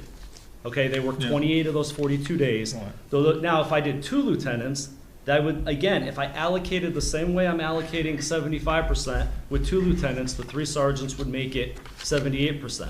Do these models change, like, are they defined in a certain period, or can you just change them bit depending on your needs? So I have Like, to do you, keep do you within land the- on one of these first, or? I would have to keep it within the confines of the collective bargaining agreement, which is 4 on, 2 off. 4 on, 2 off, 4 on, 2 off. So in a 42-day cycle, they work 28 days. Okay, because I would have a constant second lieutenant, and I'll get more into that on the next screen, the shift coverage would go up. So then I would, the models are the same. Because It- right now, you've got 3 sergeants and 1 lieutenant. Correct. So But which, you- which you're model? But you're budgeted for 4 sergeants. I'm budgeted for 4 sergeants currently, I have been. So if you had 4 sergeants and 1 lieutenant, How would that change? How would it change that? It would be in between, again, which model, it wouldn't get me quite up to what it is with 2 lieutenants. It would be an increase, not as much with the 2 lieutenants. Right. Think of it as it's a 42-day model, and there's 7 days in a week. They do 6-4-2. So if you do 42 days, it goes through one whole rotation. Right. And if you model that out, if you put 2 sergeants on the same shift, you'd fall below 75%. I obviously don't You won't- ever you won't wanna do do that, that, yeah. and I make sure that that's never done. So Yeah. when you have a lieutenant there, you have somebody Monday through Friday. Right. So now if you have, and I'll get into the savings, a second lieutenant, you'd have that on second shift as well, Monday through Friday. Right. So you would still have a Saturday, Sunday. You would still have some of the midnight shifts would be open, but it would increase the amount of supervisors on every shift, and it would bring out, I'd close to, like I said, about mid 80%. But I didn't want to just show the lowest of 1 lieutenant and the highest of 2 lieutenants, because I didn't think that was fair. To show, I'm not going to show 75 and 90. There is an increase every single, and when I say there's different models, I could do, there's always going to be some openings. Where do I put the openings? And that's where you get the different numbers. So, right now, where are we on the left, we're in the Yes. left column, which one, where are we currently? We're at about 75%. Okay. So we And use where model we- 1 one second, currently. Where, realistically, where could we go to? About in mid-80s, 83%. I could get it up to 90, probably wouldn't take that route because it would be all midnights with a supervisor, and you want your supervisors here during the day. So I'd be at about, so it'd be anywhere from a 5 to 10% increase. Part of it is also your personnel. I mean, when you want people, I want the sergeants generally, of course I want them here during first and second shift. There are most, but you gotta have somebody there on midnights as well, and you have to have some supervisory coverage. So there will still be holes, is my point. It will get better. It will get me closer to that 100% scheduled shifts. But back to your point, that's what we currently have with 1 lieutenant, different models of how I schedule, and that's 2 lieutenants, the same exact model of where the increases would be, anywhere from 3 to 8%. The next is what the cost out would Okay. be for, did you want me to go some more on that? No, I'm making notes on this because, okay, so right now we're model 1 for the most part. Yep, You're saying with 2 lieutenants, you could go to model 2? correct. Could go And to that any would of be those. 2 lieutenants, 3 sergeants, Correct. and the officers. And that would be with 2 officers on every shift?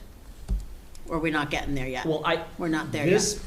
this plan is only supervisory coverage. Yes, there's other officers working as well. What I'm saying is I want a supervisor working every shift, or as many as we can, be scheduled for every shift. So this is a supervisory model, and that's the increase for it. Yes, there's officers working too. Okay, but the lieutenants aren't on the road, correct? Well, I'll get to that. Okay, all right, that's fine. I just Yep. wanted to get to that. Okay, Okay. great. So anyway, that would be the increase. I brought in the first slide, I talked about supervisory coverage. It is an increase. I think it's important that we get that number as the department as high as we can. Again, full well recognizing we're not big enough to get it to 100%, at least not right now. We go to the next slide. There is cost and costs and savings. So when I say, I didn't want to just show 1, 2, and 3, I wanted to show the 4th year. So year 1, the current cost And that is fiscal year '26. So that would obviously be prorated down, but I still wanted to show it. It would be this year. So obviously you would take 5/12 if it was done today. That number would be less. But it is fiscal year '26 current. Fiscal year '27 is 2, fiscal year '28 is So 3. that's the incremental cost of this new position. Of the proposal. That is the cost compared to if we didn't do the proposal. Right, it's the increment, it's the difference. It's the difference. So first year, and I did it with a Quinn and a non-Quinn individual. Right. I think that's an important distinction between the two. I also did it against an officer with a 4-year degree. I mean, there's a million different models you could take, but I had to kind of narrow it down. Most police officers have a college degree, and most people getting up into a lieutenant position, they're probably going to have a master's degree. It's kind of the model we have here in our department, very, very close. So it's done with an officer with a 4-year degree and a sergeant with a 4-year degree. And the Quinn are done with a lieutenant with a master's degree. And I think that's a fair synopsis of most departments. So for the FY27 budget, which is year 2 on here, yep. the budget you've currently submitted in ClearGov would go up by 12,944. No, it would go, so the current year would not. The half a year was $4,700. You're talking about FY27, I'm Yep. talking about, yeah. So it was $4,700. I can get you the exact number.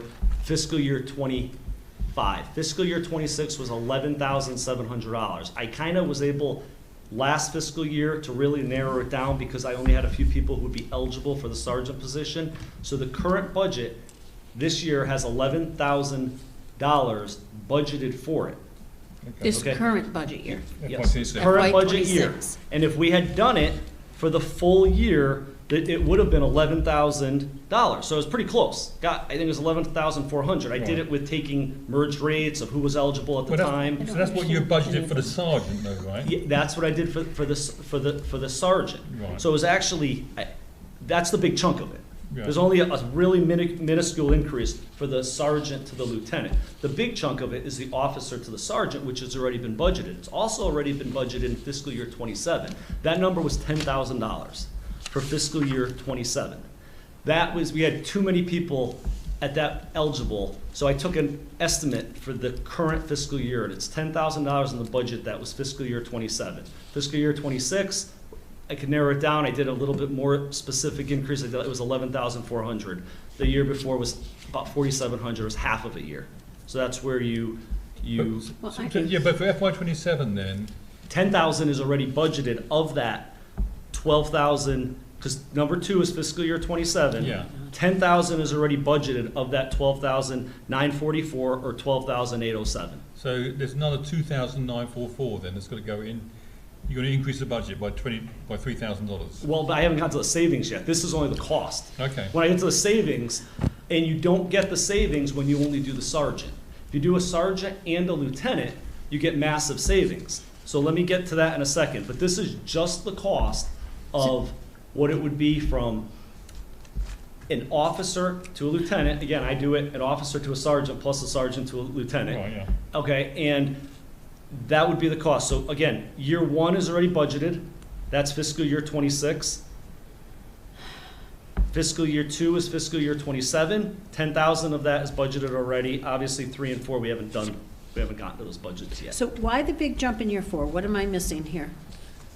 Why year 3 and 4? Yeah. Well, a couple of reasons. One is there's 2 reasons for that, why they jump. First is years 1 and 2, you receive more savings because when you replace the sergeant, you're replacing them at a step 1 sergeant and then a step 2 sergeant. And that's where I said, Tony and I were saying, it's not an officer to a lieutenant, it's an officer to a sergeant. Plus, that savings goes away come year 3 because now they're at top step. Okay, but if you're a step 1 sergeant, okay, you're taking an officer and making it a sergeant, so now you're gonna replace an officer. Yes? Well, taking an Well, officer. No, No, 'cause we're going one less officer. he's not gonna have, It's not filling you're that. only gonna have 3 sergeants, right? I have 3 sergeants. So if you take a sergeant, make him a lieutenant Yep. And then you make, then you got to replace him with an officer. with an officer Yeah. who presumably has some experience. You would take an officer to a sergeant, and then you would have Yep. to add the difference between that. I'm not worried Okay. about adding. I want to know that you're going to take a officer with experience and make them a sergeant, because you're going to presumably Yes. make a sergeant to a lieutenant. Correct. So now you have this officer with experience who's on a higher step presumably. But now you're saying we're going to go back and we're going to be able to hire a lower step officer. My question is, when you hire that lower step officer, is it going to be someone we need to put through academies? Okay. Because we've done that, which means that this savings gets eaten up by the academy cost and the overtime. No, And that- you're conflating the two. Oh, I'm not, I need to well, They're two different things. The savings, if we hired an officer at a step 1 or step 2, which would be highly unlikely, isn't even included in here. I guess there would be additional savings. What I'm looking at is a step 6 officer. Okay, now a step 1, that's a top step officer, bottom step sergeant. Okay, that, you have to take that difference, Which is okay, what? and add it to the difference between a top step sergeant and a lieutenant. So we're replacing the officer at a top step. Yes, there would be even more savings if you were able to bring in an officer at step 1 or 2. That we really, this is the assumption that we're bringing someone at step 6. If you wait, could bringing bring someone who at step 6, a new officer? a new at step- officer, yeah. So- You want to bring someone, if we can find one to bring up at step 1 or 2, by all means, let's do it. They're not really out there. That would be very So difficult. you would need to have someone with experience come from a different, which we happens, just did but- yesterday. yeah, okay, yeah, but he's coming back. Is this Chris? Yeah, Okay, but he came back. correct. So he was here, he left, he came back. So let's just say, okay, before that, you've put 2 officers through the academy because we couldn't find experienced officers to come in, correct? Correct. We hired 2. So when you look at these incremental savings, but you're talking about $30,000 to put someone through the academy, I don't think you get to just take a step 6 officer and make them a step 1 sergeant and then make them a step 1 lieutenant and say, this is what it's gonna cost us, because the reality is, it could cost us more, and this isn't, to me, doesn't break down all the costs. No. I need to understand all the Maria, costs. you're talking about, it's a step 6 officer, which would be worst case scenario. We can't bring in anybody else at above a step 6. That number is a constant, okay? That's what this was based on. If we bring them on at step 5, great. If we bring them on at step 4, even better. But that doesn't go into the As long- equation here. The equation here is the difference between an officer and a sergeant plus a sergeant and a lieutenant. That is, so when you get more savings in year 1 and 2 because the sergeant is going to be a step 1 and 2. You also get, when you hit step 3, you start getting into, and I to be perfectly transparent, I did the 3% for the lieutenant. So not only a step increase, but also a 3% COLA. So I did 5.5% increase. I moved them up on the step. In the budget. Year 2, when I did these numbers, to say Okay. they're gonna get paid more. Year 2 doesn't really matter because they wouldn't move up another step because the personnel plan, they'd be hired after January. So they're gonna be still at the same step in fiscal year 27. The personnel plan, because it's after January, they're not gonna move up. It's still gonna be more than they're currently making as a sergeant, but it's still gonna be an increase, but they're not gonna move up. And So that you- counts even if they're already an employee and they're getting a promotion? I thought it was when people come in from the outside and they get hired after January. They're going on a personnel plan and the personnel plan clearly says that you don't move up a step if you're hired before January. If you're So- hired, but Okay. this is a promotion, so I don't know, Yeah, maybe it would that's the still be case, an but- increase from their current pay for both years. It would still be an increase for their current pay. If somebody looks at it and says, the increase isn't enough, and I want to stay a sergeant, they can do that. But both years, they are still at an increase from year 1 to 2, going in from fiscal year 26 to fiscal year 27. Okay, and this is Quinn and non-Quinn. That is So, Quinn. so the difference between the personnel plan, non-Quinn, and Quinn is, you're saying is only, a few $100? No, that's the difference in what it would cost out an individual if we were to take someone, a sergeant at top step with Quinn and a sergeant at top step without Quinn, and make them a lieutenant. And then Okay? do they keep It's a their constant. Quinn? It's a constant number from the officer to the sergeant. That number doesn't change.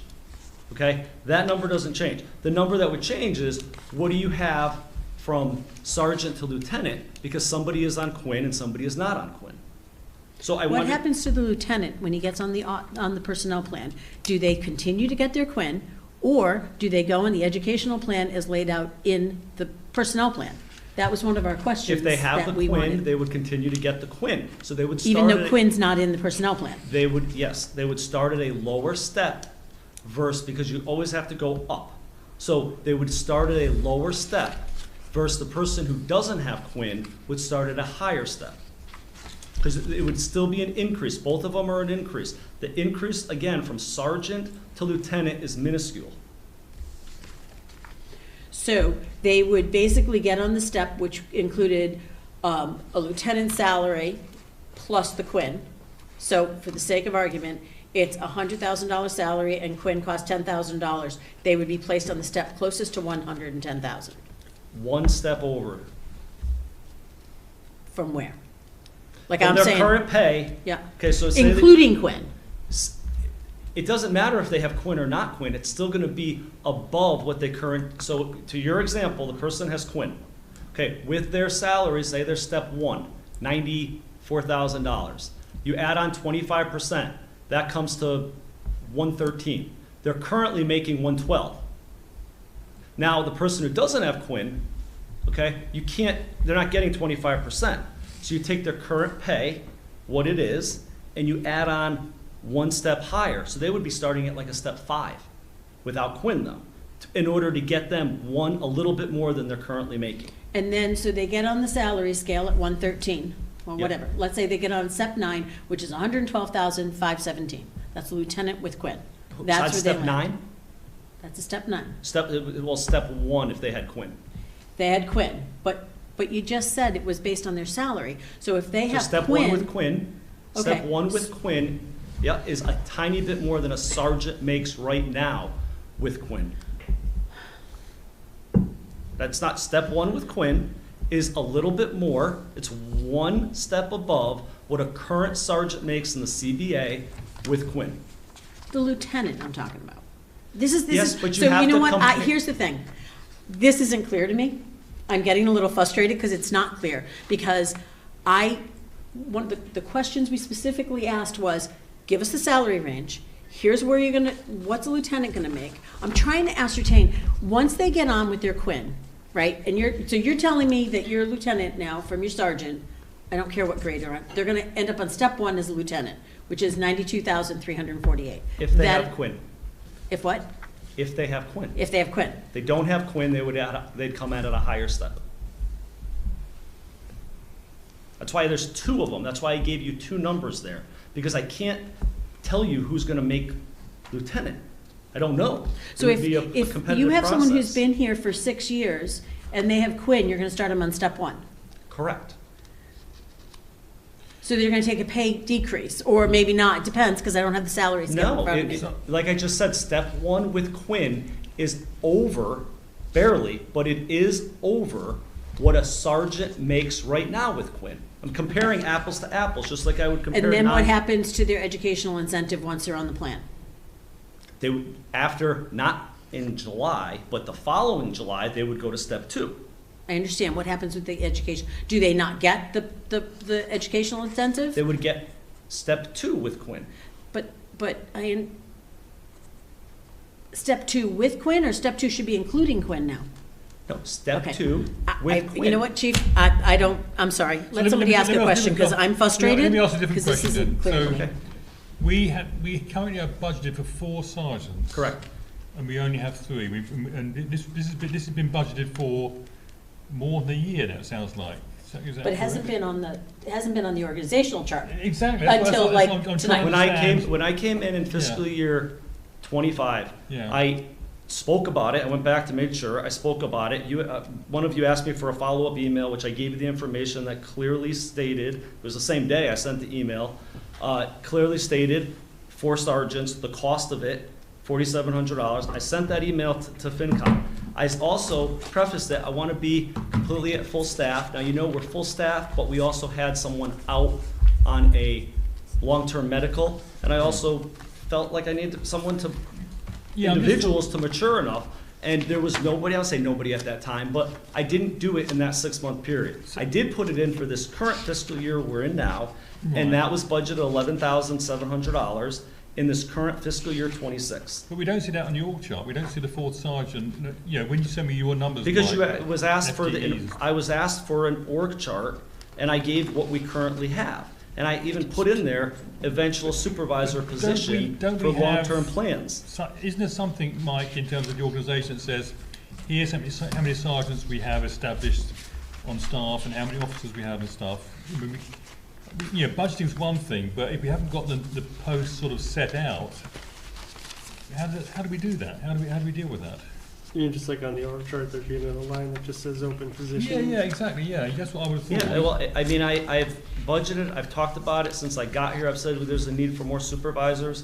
Yeah, and it's fine talking about it, but I mean, but I would have thought in an organisation, if we say we've gone to an extra sergeant, we budgeted it, it would appear somewhere in a list of open positions. I would say it's not an open position because we're not creating a new position. We're Well- changing an org chart, so the current org chart has 3 sergeants. When that sergeant gets promoted, we would have had 4. And we'll get to the next page with savings. There is no savings when you do the 4th sergeant. And I can go to the next page here when we get to savings. When we change it and we make it a lieutenant and a sergeant, you see where there's also cost savings associated.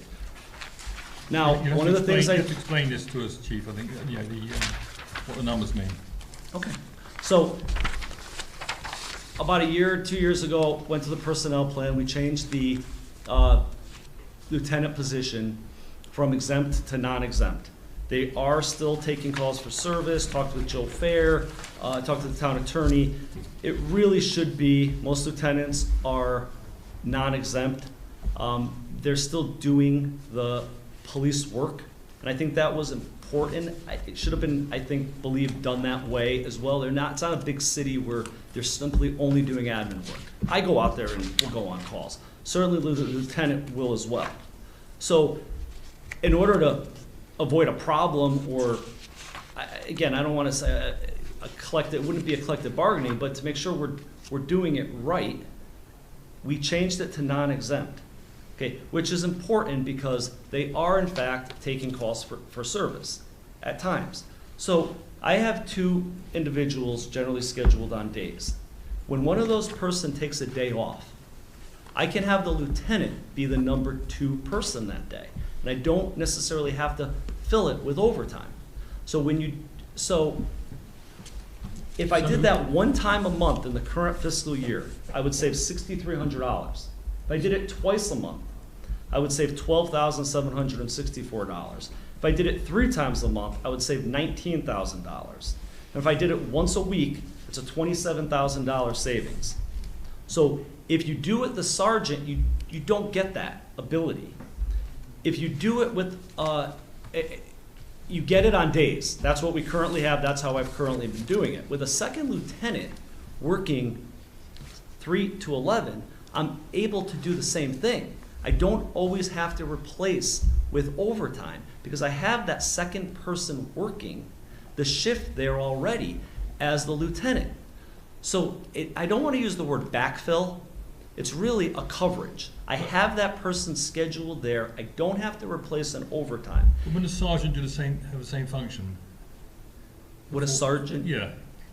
It would be a second person working. But now I can do what I'm doing on first shift. Now, I don't think, I did it in calendar year, I did it 87 times. Calendar year now, 2025. That number is high. I don't think I'm gonna get there on second shift, nor would I really want to.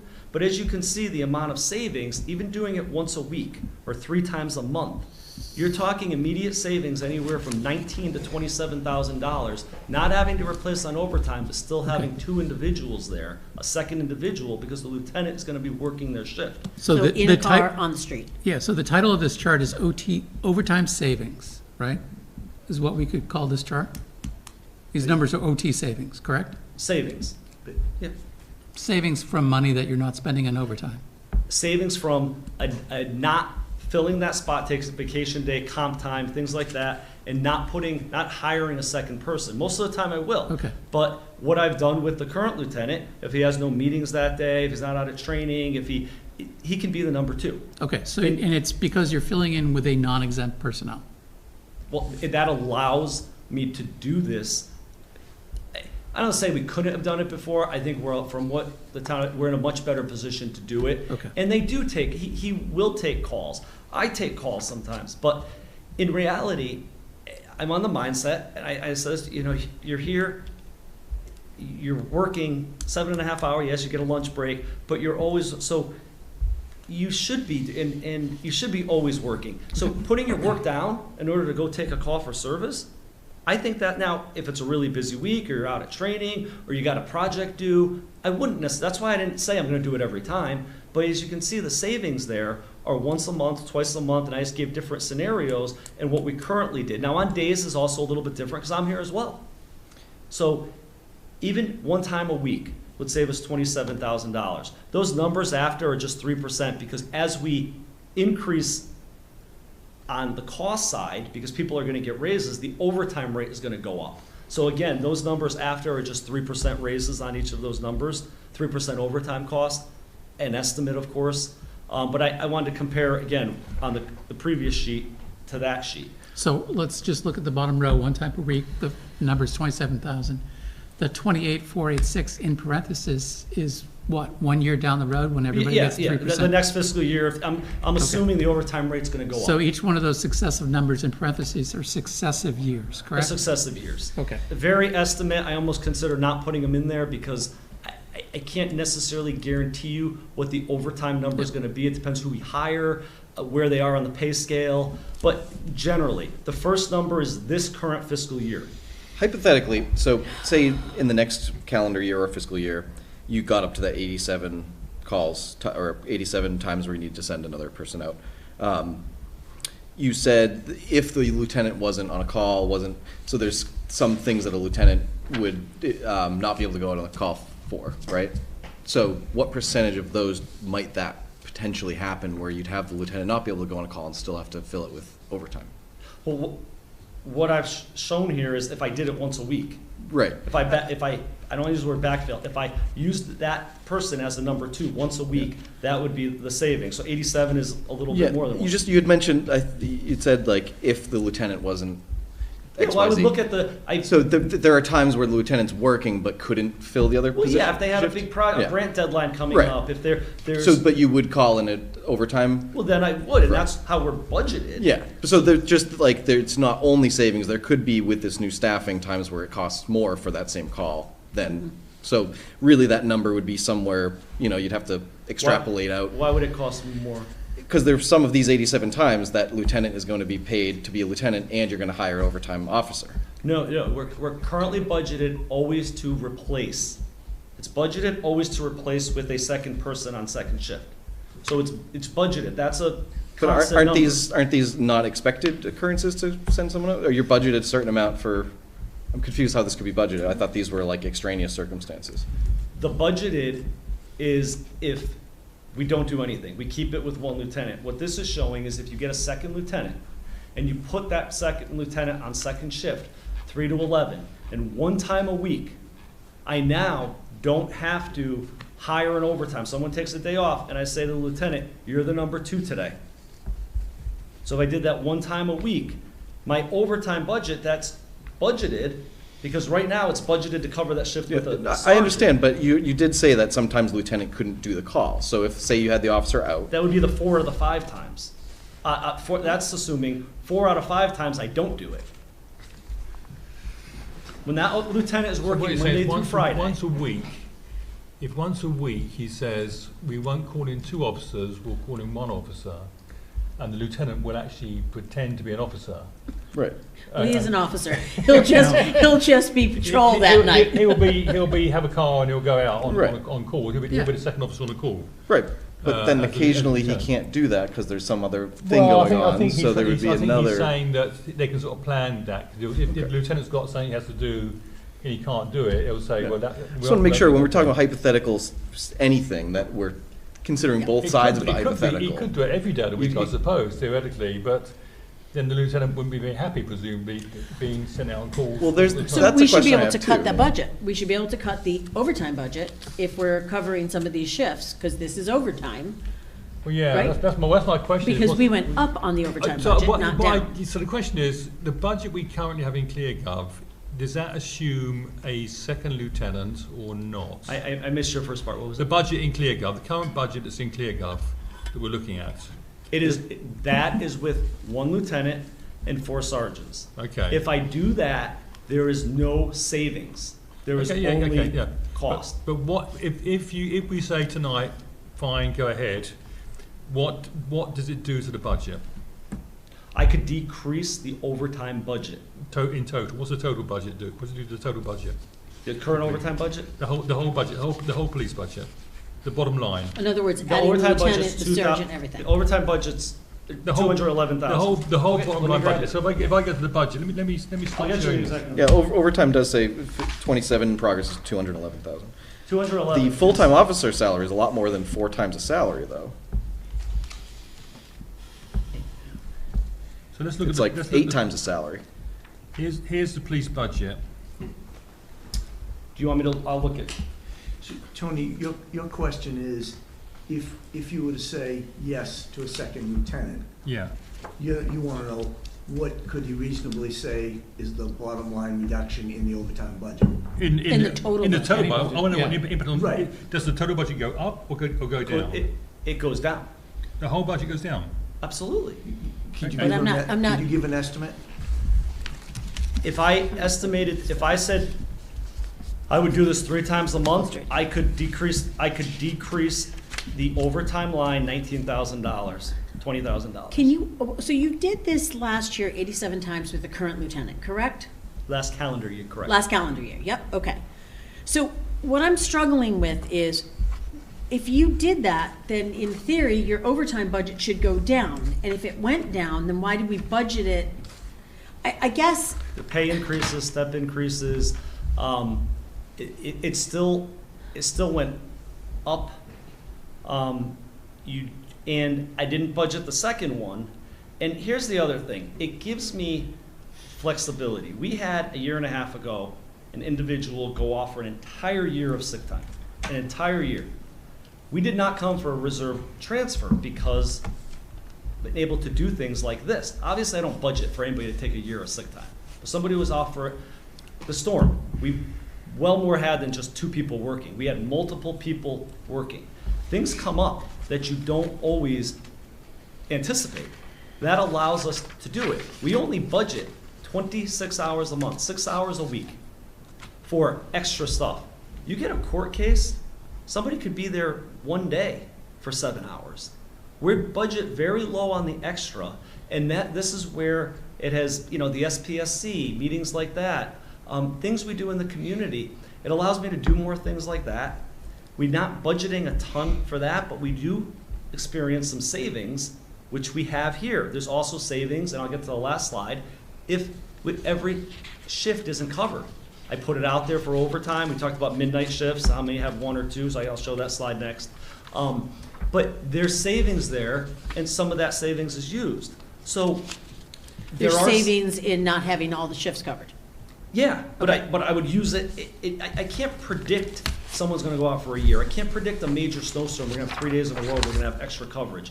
I want to do more community outreach, but I want to do. You can predict the schedule where you have you did predict this Correct. decrease in overtime by having the second lieutenant.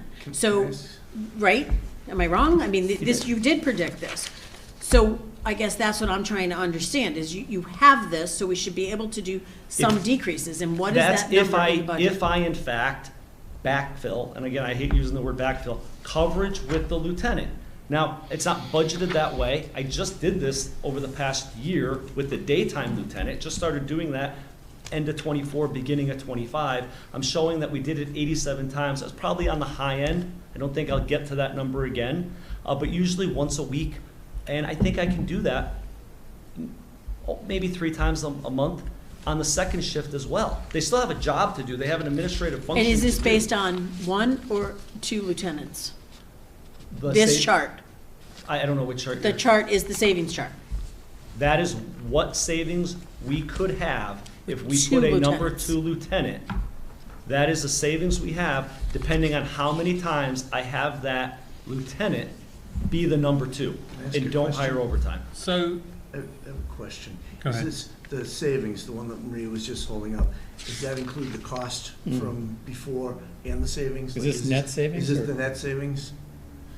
No, the cost before is the extra cost. So I would, if you go back to the, I'm going to. so if you, let's take year 2, because it's a full year. Let's not talk this year because we're 7 months into it. Yeah. So let's take year 2, $12,944 or $12,807. That, and remember, $10,000, that's already been budgeted. So $10,000's already been budgeted. That is what it would cost to increase it. Now, really only $2,000 because $10,000 already Yep. been budgeted. Now go to the savings. That $12,000 of cost, if I do it 3 times a month, I'm going to save $19,000. Is that 10,000 that's budgeted on the lieutenant's salary line No, currently, it's or? not. The No. lieutenant salary line is just the lieutenant with this year's step and, So where's the, Salary. where's It's the? So- budgeted in the The full-time full-time officer salary. officers. So Okay. let me just ask this. So don't worry about the 10K already being budgeted. Let's just call it 12K. Yes. All right? So is the true savings 19 minus 12 or 19? 19 minus 12. Okay, So if I did 1 time a week, it would be 27 minus 12. yep, all right. And so the longer that officer is in the program, the more he has to be doing it every week to break even. It would take 4 or 5 years before it even got close to being even. At that point, you're going to be having another lieutenant at a lower rate. No one's going to stay, I mean, that would be a long period, people Yeah, make it no, near no, the I end of mean, their career. I was- It would take 5, 6 years before, now, if you want to use the 46,000 number, it would take 7, 8, it would take a lot longer. Okay. But as you can see, the real savings are year 1, 2, 3, 4. You rack those savings up. Yeah, it does, and I think, Tony, you made this good point, over time, but I don't have, I can't tell you what the CBA, I can only say it's gonna be probably 3%. I mean, that's generally what they are. Yep. With the personnel plan, you have a little bit more, yes, there's a step increase at 2.5, but there doesn't necessarily have to be a 3%. It could be a 2%. I took 3% just to show the worst case scenario, but it may be 1% one year. It may be, and also the union, which if we don't take this opportunity, the union has agreed, full well knowing that the overtime will go down for the department. And I was very transparent with them, and they know what and by the way, backfilling for the lieutenant on days was done before I got here too. Okay?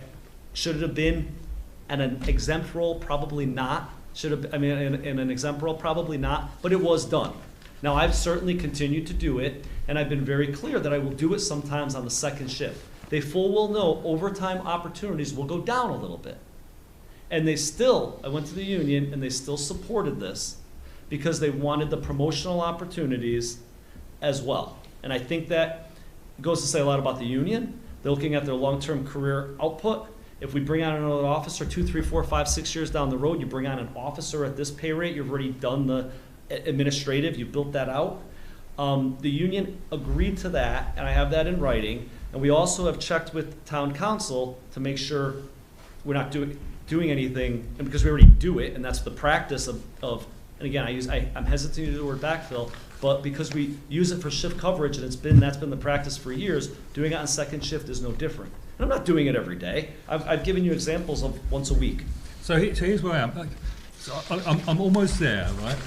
So you had me when you said the budget's going down. That was a plus point. Absolutely, will go down. That helped convince me.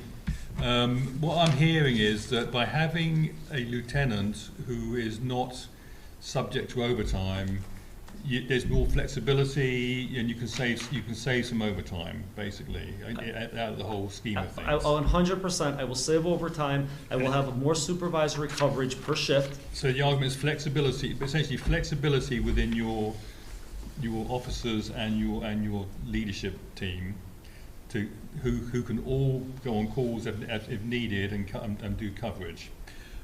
What I need to know is, how does it change? What are the line item changes in the budget here? For example, the overtime line right now is at 211,000. Last year it was 208,000 budgeted. So far this year we've actually only spent 60,000. We've actually only spent we're way under in terms of overtime this year. I'm not sure why that is. But what would your... Well, we're not way on. I would just preface that with a couple things. One is overtime goes up dramatically.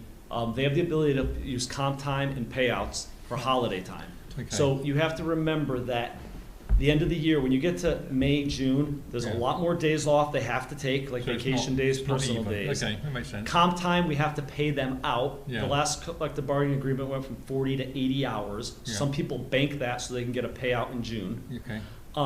Even last year we saw this. Yeah. Holiday, some people don't use their holidays. They have floating holidays. Okay. That's 12 days we got to pay. That no, fair enough. That makes sense. Yeah. So what change? Given your current budget that's been submitted, what lines will change up and down, and by how much? By how much, and what does the bottom line end up looking like? What's the total savings here? Do you want me to include the 10,000 that's already budgeted? Because if I include that, and I did this 3 times a month, I just want to know how this budget changes, basically, because it would go down $20,000.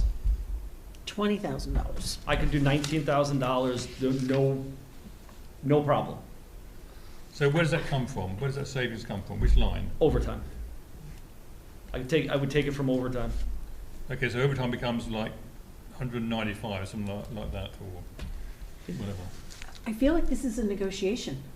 Shouldn't be a negotiation. This should be based on... The numbers are the numbers. Well, I know, but you're like, I could do 27, but I could be 19. Because I'm trying to give you, I'm trying to be very transparent and give you, could I do it 4 times a month? Yeah. Could I say I'm going to do it 5 times a month? Yeah. But realistically, 3 times a month is not hard.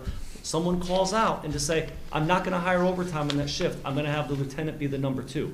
I can't do that with a 4th sergeant. I can do... This seems easy to me. Yeah. Is you reduce the overtime budget by $19,000. You give flexibility to the department and the town, and you provide upward mobility and motivation to officers to promote from within. Yeah. I think this isn't a negotiation. I think this is just smart. Cut his overtime budget by $19,000. And provide a benefit to the department, the town, and the officers that serve in the department. At least that's the way I see it. But we have to increase the lieutenant line, right? But there would be a decrease in the full-time officer line. Okay. By the same amount? Is it equal? Yeah, that, absolutely. I mean, that, if we're going to take out of the overtime line, then the others would just be a net 0. Okay. How many people are currently covered by that full-time? Is that the sergeants and the officers? Yeah. There's 11 people in the union. They have agreed to go down to 10, which again... But this currently covers 11 people. Our budget currently covers 11 that's people. The budget. Yeah, line 4 is the 3 and 8. Yeah. Where do you see the future of the growth of the department? I don't want to make an assumption, but it seems like if you were moving someone from the base level up to leadership, that would give you a lot more buffer before you'd have to grow the leadership. Yes, I think So leadership at that point would be built out. when you bring someone in or you increase the budget, I think it's always an easier sell at town, where increasing staff, say 2, 3, 4 years from now, things get built out on Beaver Brook, to ask for another officer. Because now you're saying an officer, and you might not say step 1, because it might be an experienced officer, so it might be step 3 or 4, but you increase it by that. I think that is the most realistic. I'm not expecting to put it, I didn't put it in this year's budget. I can't say I'm expect it at this point to put it in next year's budget as well. You expect to put an additional officer? An additional officer, If yeah. you cut this officer, then that has got to be a warrant article. Because you cannot cut the officer and then say, I'm not putting in this year's budget or next year's budget. It needs to go back to town meeting to be increased. Of Because course. you're taking the officer and taking him out of the budget. Of course, and So I said I'm not that's not in the budget, but and it can't be in the budget. The question was like long-term. Do I Yeah. think 3, 4, 5 years down the road, the department could grow to another? Yes, but that would be a staff, now wouldn't it be a 13-member police department, it would be a 14-member police department. You would have to go to town meeting and get approval for another employee. But to your question, it would be an officer, not a supervisor. Yeah, just more big picture thinking, like you had a 113 as your, is it command staff, is that the right, like? Yeah, Supervisor, 1138. Yeah, you had Yeah. 1138, now you're gonna be 1237, so, 1238 would be the next. yeah, I mean, but, 113 handling 8 people, now you're gonna have more in the leadership handling fewer people. It seems like you could grow that base a lot more before you'd need another sergeant or lieutenant. 100%. Is that correct? 100%. So this is sort of buying time for the growth in a way too. I'm trying to look And on the not- bright side as well. I actually have a question. So right now, we have a command vehicle, and you're ordering a second command vehicle. Presumably, you get the new one, the old one goes to the lieutenant, correct? Correct. So now we have a third lieutenant. Are you going to be looking for another command vehicle for that lieutenant? No, what I would do in that situation, remember, I mean, there's a couple of things here. One, there's no guarantee that, there's no contractual personnel plan that a lieutenant has to have a vehicle. Would I like to provide one? Yes. We have kept 3 spare vehicles that I have. Vehicles, but them- not command vehicles, right? Spare vehicles. That, one of the things is, I don't allow, unless it's assigned to the officer, I don't allow officers now to take the frontline patrol vehicles, which we've got 5, and use details. Now, I want them doing details. It brings money back into the town. We're already up to close to $20,000 but they use the spare vehicles. We could outfit one of those as for a So lieutenant. there would be a cost in outfitting that for a command vehicle. No, okay, outfit, change the name. We wouldn't really outfit it. It's already outfitted. I probably misspoke with outfit. Make that a lieutenant vehicle if I wanted to give the lieutenant a take-home vehicle. We would have a spare vehicle. We're not going to be increasing our fleet by no stretch Okay, of the imagination. but when you say a command vehicle is different than a patrol vehicle, is it not? There's correct. different equipment in a command vehicle that's in a patrol vehicle. They both have lights, they both have sirens, I they both can understand respond to that. calls for service. Chief, I understand that. I'm just saying that normally when we order a command vehicle, it's more expensive because you have to outfit it differently. So you have one that you're gonna pass down to one lieutenant, you've ordered another one for this year, it's in the budget, or it's in the capital plan. Fine. So even if you take a vehicle, you still have to outfit it as a command vehicle, which is different, and it may not be a ton of money, but is it $10,000? There would be, it's a minimal cost. If there was a small cost, probably use it out of the detail fee money, but there'd be minimal. Could you estimate what that cost would be? I can't imagine that we would have to spend much at all. There would be. So it would just be a vehicle. It would be a old patrol, an extra car that they would drive, but it's not a command vehicle, because a command vehicle is different, it has different equipment in it. We have spare vehicles that are unmarked, that could be used as a command vehicle. We do have spare vehicles that are unmarked. The detective vehicle, and we use command, you gotta be careful, I'd be careful with that myself, because it would get passed down sometimes to the detective position. Unmarked, again, no contractual obligation to have to give them a vehicle or a lieutenant. But I know I would not expect spending a lot of money at all on changing a vehicle for a different personnel. That would be minuscule amount of money, if anything. I think I heard him say he could deal with it in his current fleet. Yes, I would not come to you guys. It would be it would be minuscule. I really think that having the 4th sergeant without a lieutenant, I don't get the savings, and that's the biggest reason. This was not underhanded or anything like that. This was me saying, how can we actually save money, bring our budget down? I still want my workforce, I want people to stay here. I don't necessarily, they're coveted employees.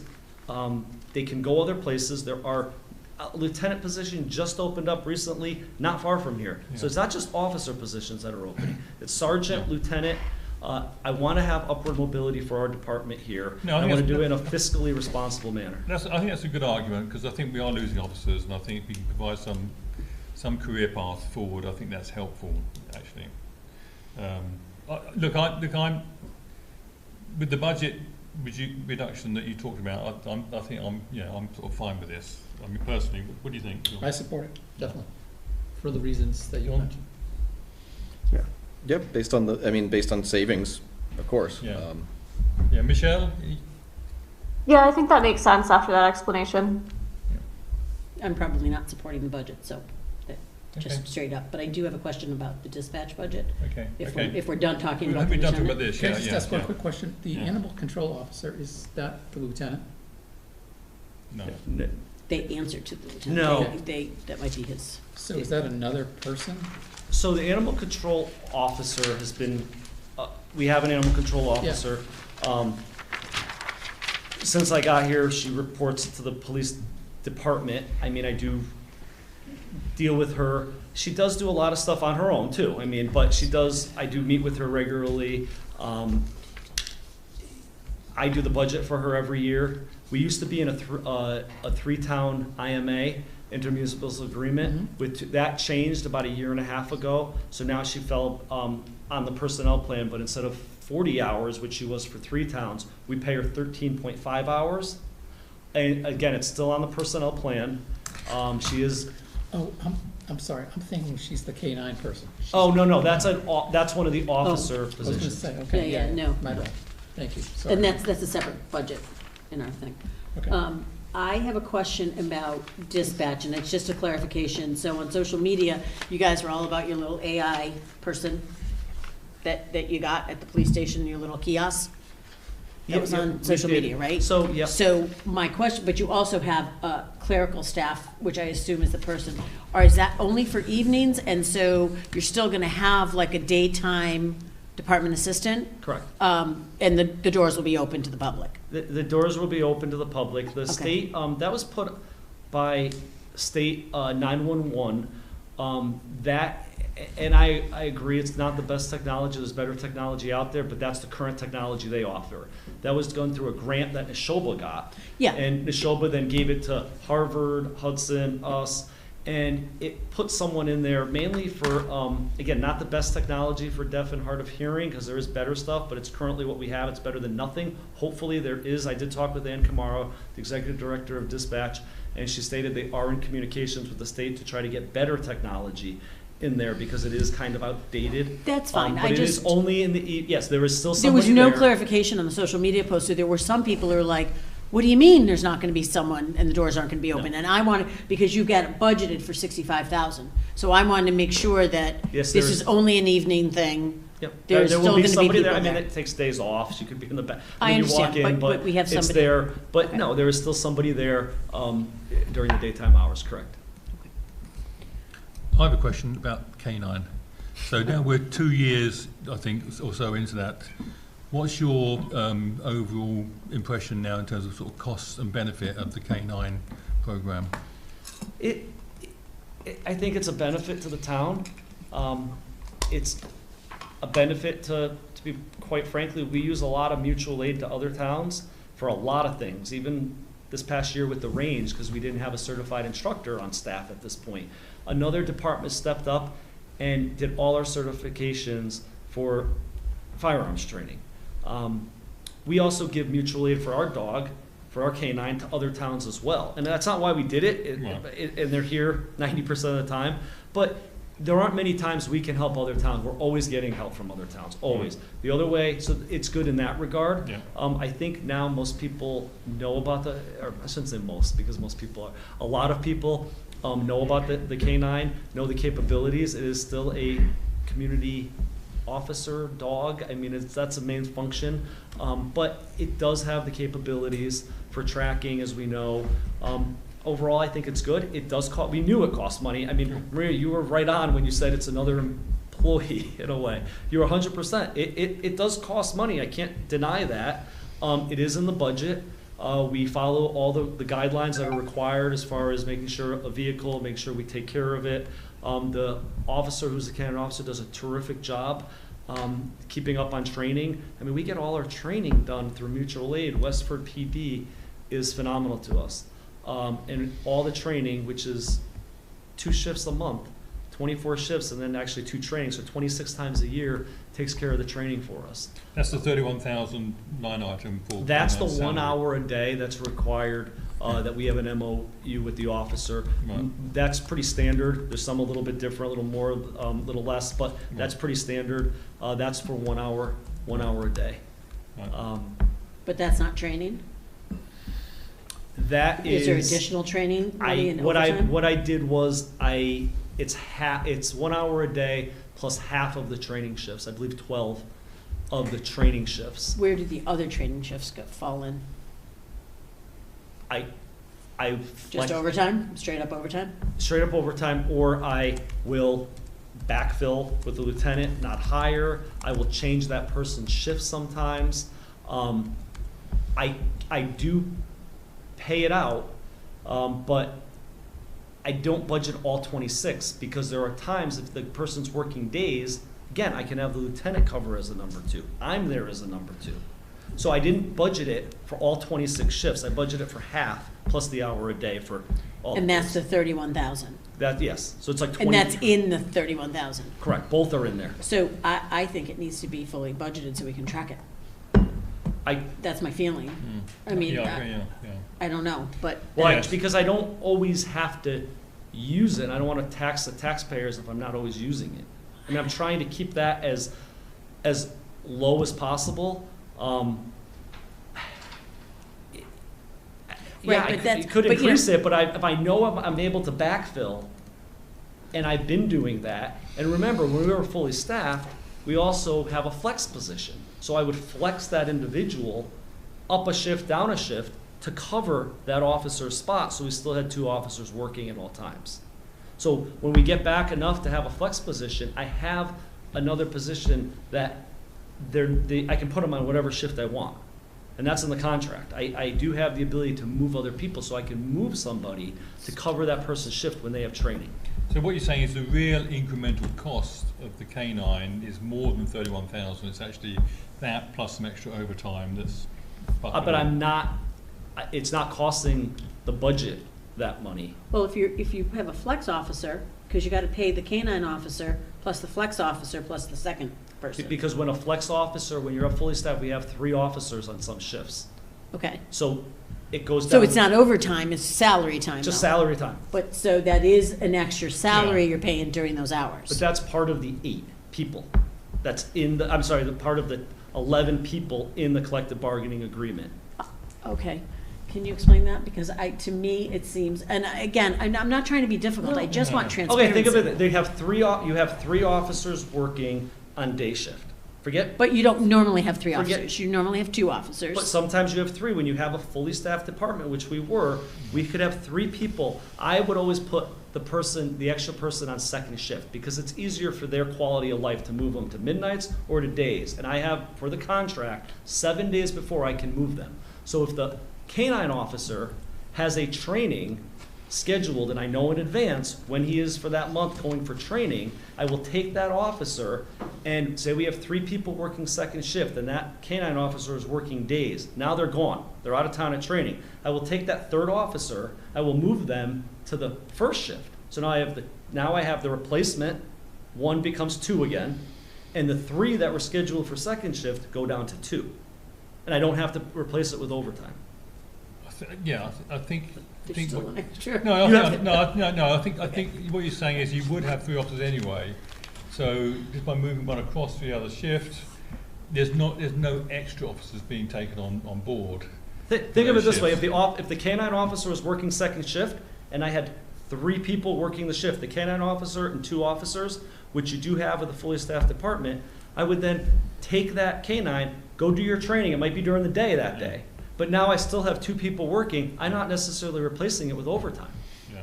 And that's what the flex And- position. You're not But calling you don't someone have else. that extra flex position. Once you move the sergeant to lieutenant, the officer to sergeant, you no longer have that flex position.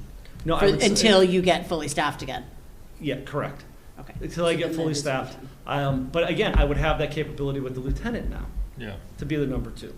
And there's no, just not to, on the lieutenant, they're non-exempt, but you're saying there's no overtime for the lieutenant.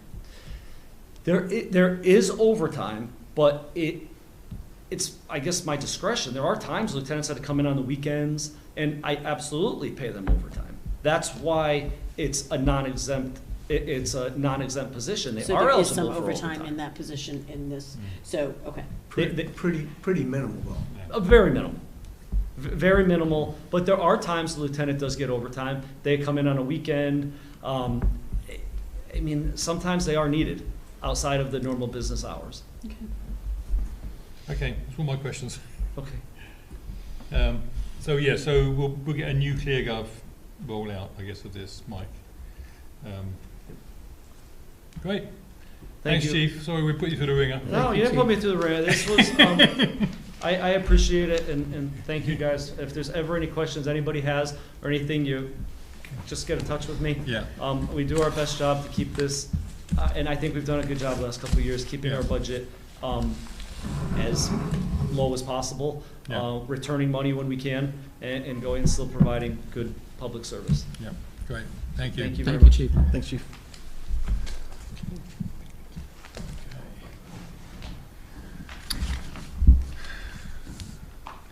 Minutes of meeting of February the 10th.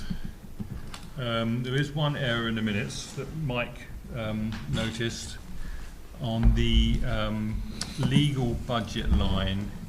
Gary, if you're listening into this, the number's wrong in what was minuted in the minutes. It should be 150,000. 140,000, 140,000.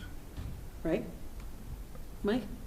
Yeah, it's We went just, from 130 to 140. yeah, Add a it's just one. not what Yep. was in the minutes, I think. Is it somehow- 150 in the minutes? That No, says no, it's a- 43,000. It says 43. Oh, 43,000, okay. Yeah. Add a 1. So what's the correct number? 140,000 is what we currently have budgeted for legal. Yeah, non-salary. Correct. So that's the amendment, Gary, on line 151. Well, it's not, no, it's on here correctly. I'm looking in the right place. But then, Yeah, where I was reading was budget line 151, said it was like 40-something thousand or whatever, it just struck me as wrong, because I remember we came in at 130. It's 140, so Yeah, maybe he it was- left off on. Yeah. No, because Oh, it was an odd number, it was like, Okay. and change, it just came from somewhere else. yeah, somewhere else on the minutes, right? Yeah, Yeah, I think it's. not on here, It but probably belongs somewhere else, but not there. yeah, we saw. I saw yeah. it as well. Yeah. Yeah, it is a flat Oh, one. there we go. Here, up here. Yeah, yeah. So it's correct in the chart. It's this one. It's this bit here where it says 43,000. 43,000, so it's Yeah. 140, okay. Yeah, just straight up 140,000. Right. Yeah. Okay. Is there any other comments on the minutes? I'll take a motion to approve the minutes as amended. So moved. Okay, I'll second it. Okay, so it's moved by John Connor and seconded by Maria. We need to do a roll call vote. Michelle? Ryan, I. John? Grevin, aye. Stolpen, aye. Neil and I. Connor, aye. Newton, aye. Thank you. Citizens' concerns? I'm seeing no hands up at the Zoom or anything. FY26 budget. I've actually got dashboard to show somewhere, which I sent out earlier today. So let's start with, you may be easy to share it on your own screens actually. It is pretty small on here. So this is the expenses to date. So the bottom line of this is that we're at about 40% being halfway through the year, so we're actually under budget. Yeah, we are. But some of the stuff, like the lieutenant, like the chief was saying, some of the overtime stuff happens, not everything happens, Right. monthly. Sure, sure, but I think if you've got all the lines a little bit down. One thing which is a bit weird is Vocational schools. AB regional actually. And everything's reported there? Like, we have all the So data normally from they're- every department? Normal, Oh, yeah. With the 1445? well, yeah, because normally they're spot on in terms of their timing, so I don't know what happened there, whether they didn't. I think their timing was wrong, and Yeah. Hanwha has the exact explanation for that. Okay, And I thought she was gonna be here tonight, not me, and Yeah. she had a family emergency. yeah. But she has the explanation, and it all adds up correctly. I'm sure there's some, There was a yeah, timing. yeah. So yeah. since she has since paid that. Yeah, it's all It's paid since- up. Yeah, it's all paid up. Yeah, it's okay. all paid up. Yeah. And the vocational schools, again, that's one of those things that I don't understand. Like Minuteman Zero, doesn't, yeah. I know, but she Maybe they pays the dropped out. bills. It's like, but the bills are, like, you would think that you want to do it quarterly in case the kid drops out. And then, it seems weird, but they Yeah. do this all the time, Every year. every year. Oh, where they just come at us with a $200,000 bill. Yeah, but I mean, it's Yeah. budgeted, right? It's just that all of a Yeah. sudden, Yes. there's like one payment, one quarter, So- and then there's no Well, we payments for paid 2 nothing. quarters. We paid nothing for 2 Yeah. quarters. Yeah. Yeah, Mhm. so it just Yeah. seems weird. Yeah, Yeah. I would want to get paid more often. Yeah. Okay, so that's my observation on that one. And then on the income, so we're slightly ahead of budget. for Those local receipts. Rockin'. Well, yeah, but Did I call it? You did call it, and the Did I thing call is, The but I'm not croissants. sure it's going to hit the number that we had I've put in. for spent the- that money already. I'm not sure it's going to hit the number we put in for the FY27 budget though, because we put in what did we put in? 2.6 million. Yeah, this is Yeah, but Thinking 26. Flower only opened 2 months ago. This is 26. Yeah. Yeah. Thinking- gotta Yeah, put that to our right, she's getting there, she just needs to sell a few more croissants, and we may hit that. Seriously. Just I open. can help her with that. So yeah, so if you double this, we're at 2.3, right? So Are we, I'm sorry, I know I brought this up before. Is that factored in losing Syncor and that tax base money for like local receipts? The new company that's leaving, Right. the company that just, Syncor over on. they're still there, right? Did they move yet? No, They are still there. They're still there. So will that hit next year? that loss will hit next year. Okay. Because the tax is based on who's here in January, so they'll They were get still billed here. their personal property tax, because Yeah. they don't own that building, if I'm not mistaken. That's Right. correct. They So lease. they'll get billed for their January personal property tax, and then next year, if somebody else hasn't moved in before January. but that We'll won't feel that impact loss. local receipts though, right? It's that'll impact. It should, because it should be that'll under, impact taxes. is property Oh, and real estate right. tax, is that personal property? Oh yeah, sorry, bottom one. Yeah. Yeah, property Okay, taxes. okay, yeah. Yeah, it'll impact down there. Yeah. And the thing is, if the Okay. company's been there long enough, that the equipment in the building depreciates so quickly Oh, yeah. that like it's $4. the first 2 years that you actually get a great deal of income Gotcha. from a new building that comes in, business that comes in, and then after that, it's There's short. that Yeah, that's right, True that's Rhineland giant facility over there with like really intense equipment. I haven't heard anyone talk about it on the boards, but they do like compliance testing. So like if you look on the back of your little power supply there, it's Yeah. either going to say Intertech, which Yeah. also has an office in Boxborough, Yeah. or Two of Rhineland, which Yeah. they have their. Is that new? It was built I think 23 and open Okay. 24 or something. Alright, so that would be, Um, yeah. So Yeah, but, I mean that it's- must still be. It's brand new. Yeah, yeah. I mean, and the facility just opened. It's like it's their flagship anechoic chamber. That's like Oh, that's over at giant. Beaverbrook. Yeah, yeah. Okay, yeah. and they just built that. Yeah, that's- our food right. halls, Yeah, that's Yeah. building, But if they were in there before January 1st, they were. they were, so But they would they've be got counted equipment, That's building you know. 400. I mean, Okay. they've got an anechoic chamber that you can put like a sedan on a turntable and measure like radiation coming off of it. So they've got to have some equipment that's going to bring in some taxes. Yeah, That's all I'm saying. yeah. Oh, so it balances out. So Gotcha. maybe Okay. that's what's gonna make it Yeah. up, not the croissants. Right. But that's probably real estate, right? Is that what you were saying? Well, because It's there's like not- It would be a equipment. personal property Yeah. tax, Okay. which is on equipment. It sounds weird. It's personal property, but it's really commercial businesses that Yeah, yeah. pay it. Okay, thank you. Here's our reserves, where we are above target on everything, especially free cash. The warrant, did you guys vote out that Article 4 last night? Yes. Okay, so we didn't take that into consideration. There was a $6,000 article for free cash, but that got voted out last night. I just wanted to, we didn't take that into consideration on Saturday. What was the article? It was for the Regency. That's the one we But they- talked over. Oh, that's gone, yeah. Right, that's gone, yeah, but yeah. we didn't change that, so. Yeah. Okay, and then, this is debts. So, I mean, this is how our current bonding is going. It's pretty low right now. Mhm.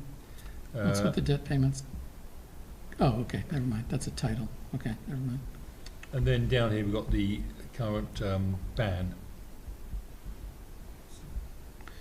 Why are payments on interest so low on Q1? Just something kick in Q2? For the ban, Would that be- they pay the ban interest once a year, Oh, okay. I think. And then this is where we stand on in terms of future bonding. So we've currently got 1.8 million, which we've authorised but haven't actually taken out a ban for. And some of those things that Ed talked about at Capital Saturday, but I think he's going to take some of this money. Mhm. It sounds like he's gonna take all of his money. Yeah. in this year. And Yeah. on the ambulance, are we gonna, for ATM, are we gonna put in an article to, because we have the money to pay for it, to take away that bond authorization? Yeah, there's no intention to bond that. Right, so do we need, I think we need a town meeting vote for that, don't we? Because otherwise it hangs out here, because there's a bond authorization for it. Yeah, Can you- do we want to do that now, or do we want to, Wait until it gets paid for? yeah. I don't care, it sounded to me like there was a lot of money. There's 177,000 in that account right now. Right. And they've already kind of put aside the 342 or whatever it is, 326 or whatever. So I don't care. I just, Yeah, as was advertised when that was voted, there's no intention to bond that, but we had to have something there because the money wasn't sitting. So you there. wanna wait I till it would be more comes? comfortable voting it off once we're we've, done. Okay, once we've paid it, all right. So we just know that that's gonna Okay. go away, right. which isn't a lot of money, but it's something. Staffing, we are down 3 FTEs total. Is that Yeah, protection? 4 FTEs total. Mainly protection, there's 3 in protection. So, One government. But those mine are government, yeah, open, so it's the assessor, right? I think it's one of them. we didn't cut, Right. those are open, unfilled open positions. Yeah, Okay. yeah, not, they're just open positions. Is this through today? Because didn't we just hire someone back? This is through We did, but- December 31st. Okay, so now we filled one of those open positions in, Right, but this is Protection. just the numbers showing second quarter, Yeah, so even some of those police officers who have left, they left towards the end of December. okay, so, So okay. it won't show, and that's what I was saying in my email, those won't show until next quarterly report. right, Okay. yeah. Okay, and then this is the real estate situation. These numbers you'll see different to what you had in Q1 because Emily's been through and done some clean up on the numbers. There was a lot of errors, I think, in it. I think so- Emily's a really good find, Yeah, may I say? yeah. Like a really good find. Actually, we have a great team down there with both of them, Yeah, Marcia and Emily. Right, because there's a lot of experience there, and you Yeah. can just tell, she was on our meeting last week, and you can just tell, there's just, I feel much more comfortable with her in that treasury position. so we're tracking, I think, okay in terms of real estate, and there's not an awful lot outstanding, really. I mean, I'm sure Emily will be chasing them down, but not a big number. But I mean, that's outstanding. Is there another tax payment this fiscal year? My taxes get paid through my bank, Well, so. every quarter, right? There's something coming. Right, in. Yeah, so there should be one there should be more. one in February that came due in That February, was Yeah. February 2nd, yes. and then there's one in May. Yeah, I paid one. Didn't you pay Right, yours? so that last should one. be, my bank pays my Oh, taxes. okay. I just pay my bank. Yeah. I said to John, I'm almost done paying my mortgage. I'm like, God, I'm gonna need to start focusing on like Oh, yeah, putting you- money away for It's taxes. hard to remember to pay it, it's the Yeah. problem. Yeah.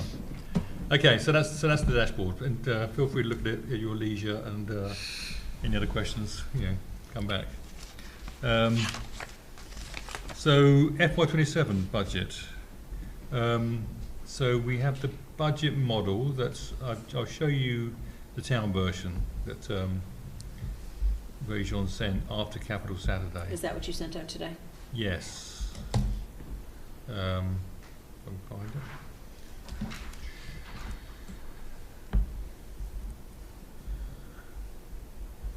Can't find it. Sorry. I have it. Do you want me to share it? I think I can probably find it fairly quickly.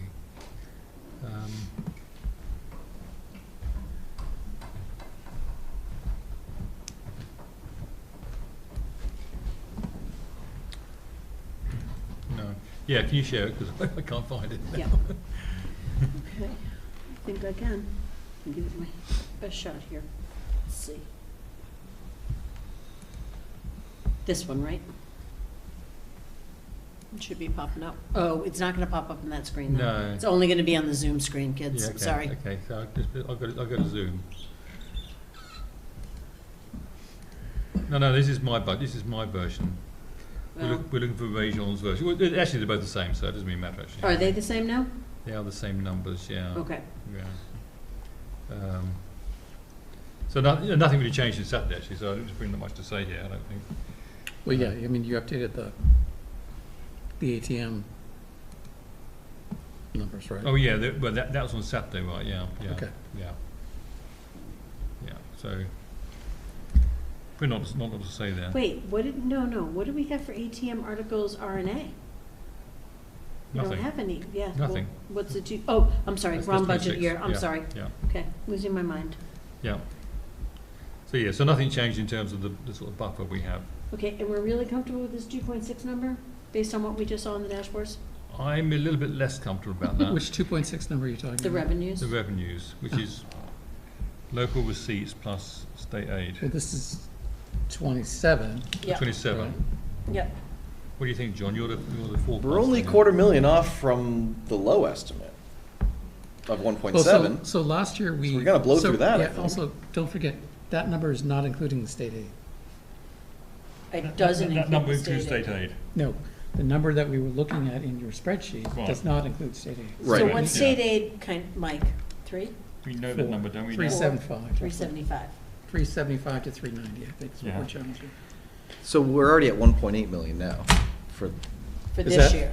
fiscal year For 26. local Really? receipts. With state aid. If you The if you state combine aid, state aid and local receipts. No. The state aid, I think you have that, came Oh, down a sorry, no, little that's bit budget, from what I'm I sorry. gave you last Yes, time. yes. Because I had included the library number and that It's like doesn't come to the 1.5. general Yeah, fund. sorry, I was. So I think we recall- knew that last week, Right. right? Oh, Yeah, so it Lord. came So, down by and did you 60. get any sense, 1.17. did you get any sense it's not gonna go anywhere, it's gonna be pretty much flat, right? When Yeah, you pretty went much. to- Well, the number that I provided was from the governor's budget. Yeah. So the only change would be if it When it changes goes through the through the House. Through the House, yeah. So, I'm sorry, Tony, you just Yeah. had And what? they haven't put their budget out yet? 1.8, well, if you extrapolate forward, we've gone. 979, so 974, 1.8, really 1.9, 1.9, plus 375. plus 375, so. What? That's 1.4. Right? 1.9 plus 375. Yeah, I mean 2.4, excuse me, 2.3, 2.375. okay. 2.4, okay, yeah. Yeah, 2.4 is probably a better number to put in there, I think, in that model. I mean, Mike wanted to get lower, right? You had a lower number for total receipts. Well, Which I ended up moving up to so hold on, yeah. 2.3. So remember, our 26 estimate is 2.5, Right. so you're telling me you want to change the local receipt estimate to 2 point, Well, FY26 is an estimate, isn't it, as well? yes, but with half of the numbers being real. No, I take that back, It is an estimate. 26 is an estimate, local receipts. Yeah. I'm sorry, Mike, you just mentioned this. What was the updated local receipts for this year? State aid, excuse me? It was, I don't know if you have it in front of you, Tony. Three- but 391 by any chance? It was, but there was 16,000 that came off of that, Oh, which really? was Okay. library money. So Yeah. 391 minus 16. 375? Yeah, right in that. I mean, Fine. as long as, I just worry that we don't wanna get too close. Yeah. You Yeah. know? So, cause then what do we do? Like, what if we okay, we got 2.6. If revenues come in, So it's 2.3, if you say it's 2.3, yeah, then you're $1 million buffer, right? right, but this year, the assessor at the classification was higher than what we had estimated it to be, the tax classification. So Yeah. that meant, right, so Because- it because taxed new- higher. Because new growth was lower than you Right. thought. Right. So there could be a lot of different factors. So I would rather be conservative now and really understand what this means. I don't know, I just get nervous with, how much lower could that be? Because if new growth is down, so the assessor has a higher tax I mean, qualification than we think. We made the new growth very low this year, though. Okay. All right, I know. Yeah. What about this fire station porta cabin we're getting? The what? The porta cabin for the fire station. So, did you guys talk about that last What was night? it? The fire station temporary housing? They didn't talk about it last night. I mentioned it just at Capital Saturday. Capital Saturday. Is that new We've growth? got to It's pay for that temporary. somehow. That's temporary. I think that there needs to be a conversation. I don't speak for the select board, but I know that on the fire station building committee, the couple of times we've just talked about it, I assumed from all my conversations that it was if the fire station doesn't get in a place, but now. That's is that my different? assumption as well. That's our assumption. That's been my It assumption all sounds along. like they're saying, though, that it would be, either way, they'd still need it. So- Yeah, I think that That's was what I just, thought I think I that was heard. just That was one one member. comment. I think that was just one comment. Okay. I don't anticipate that. I think that's, Okay. because, okay, so it's 2 years away after construction starts. So Right. you're talking 3 years from now. Yeah. But if that vote passes in March, I think, I just don't think you can add 1.1 to 1.5 on top of that. Because that's what it is. It's not $300,000 for these trailers. Yeah, yeah. It's over $1 million, because you had Right. that's why we were talking about it at We the had fire it- station building we- committee. We had the earliest estimate we Yeah. had was $560,000, but that was not custom designed for Yeah. that lot. Right. Yeah. Then when they found out they had to go Two- two yeah, stories two to story, fit it on yeah, the lot, yeah. it was 1.1 to 1.5. Yeah. I just don't think that gets added on either way. I mean, That's I think only if it fails, then fails. definitely. Right. We don't have a choice, because we're out 4 years at Yeah, best. yeah. But at that point, All bets are off. all bets are off, Yeah, because you yeah. have a committee that has no money left and is exhausted. yeah, So, I don't know what else, and we'd end up probably losing Mass Ave and ending up on 72, and we know what delays that costs, so, there's a lot of, let's just hope it passes in March, Yeah. right? Yeah. So, okay. Okay, so let's leave that for now then. So I think we should revise down that number for revenue. All right, so, And I'll do it on my model. yeah, I mean. And you I can, can- well, you can do it. Yeah. Um, This year's number only assumes 1.4% growth, so. But I think that's fair, don't you? This year, coming up, I mean, I know that's, No, but you're telling me to get lower than that, telling us to get lower than that. I don't know. 1.4% on top of what? On top of Last- FY25 actuals or? No, on top of 26, But that's an estimate anyway. which was 0% growth over 25. Well, My I'm numbers just are looking at the trend, the run rate for No, 26. I know. I mean, Cisco does have their master plan, so they could, but they still, That's- every one of those buildings needs to go through site plan Yeah, review. that's a ways out before Right. any of that starts. So even if, let's say, they've gotten through their appeals process and they It's they still, file a site plan review in May, it's still a couple of years you're out right, till permits. before you see that, so. And then 1414 is just, they've got a plan, but, Yeah. so. But it's still the option of using free cash for the reserve fund. There is, which we may have to get to, we'll have to see how this Yeah. all shakes out. Yeah, okay, let's leave that for now. Do you want to stop sharing? Maria? Oh, yep. I don't think we want anything to vote tonight, I don't think. I think we're very definitely we can vote Mhm. for the moment. And the police will come back with theirs, and we'll come up with theirs. Right, and then we have some DPW's coming in. DPW's coming in this Do we week. we have fire coming in, what are we having them come in for, because their budget? Maintenance on vehicles? Oh, maintenance on vehicles, I'm sorry, I was looking for my notes on that, okay, Yeah. yeah, I it think was that right. was the only question. I think Yeah, that was the biggest, yeah, and it should then be the quick. capital stuff seemed Should to be, be fine. should be easy, yeah. Do you need me for anything else? No, thanks, Mike. I'm gonna go home while my eyes are still open. Thanks. Thanks, Mike. Yeah. Thanks. Good night. This is a late one Thanks, tonight. Mike. Yeah. I was just going to do a quick Capital Saturday recap. Is there anything any comments or thoughts on Capital Saturday? Bagels were good. You're unreal. I swear I'm dropping off a bagel. I'm doing a breakfast tomorrow at the library for DVSN. I'm gonna drop a bagel off at your Sure, house. the cost effectiveness of the, what was I, never mind. Of the, I don't have a what? receipt for those, by Okay. the way. I looked everywhere for it. I don't think they gave me one, and so I don't have a receipt to submit. Mr. What FinCom do here. what do we, what, yeah, well, It was like 53. Okay, I tipped so- a little bit. Call it $50, and $10 each are good. Just, we need, don't let me That's forget. Well, tell us and we'll Venmo you. at Joe Stolpen or whatever. it is. I think it probably is, $10 yeah. each? Yeah, Okay. I need your Venmo ID. on it. Yeah. I mean, I know it was a really long day, but I do think it was very productive. No, yeah, And it at the end of the day, Mhm. we have all the funding sources done. So really, at this point, it's just kind of plodding along, right? And Yeah. I think it was really productive, and we don't need to revisit with the select board unless there's something specific that pops. Mhm. Yeah, yeah. So I Okay. thought that was good. School committee, we had a lovely budget review meeting last night. Any comments We on also that? reviewed bus routes, if anyone's interested. That wasn't so lovely. I have a but- comment on that. So, Yeah, go ahead. so the two numbers that we should be most absolutely terrified by, that were in the budget, were that they foresee a 5.25% minimum budget increase for the next 3 years. Yeah. All right, so that's For me, it's 10% for us, right? right. And so then they also presented the chart of the allocation trend between Acton and Boxborough. And our, it's a better word than allocation, but our percent of the total is going up and up and up and up. So 5% turns into really 7 or 8% The for us compounding, yeah. every year for the next 3 years.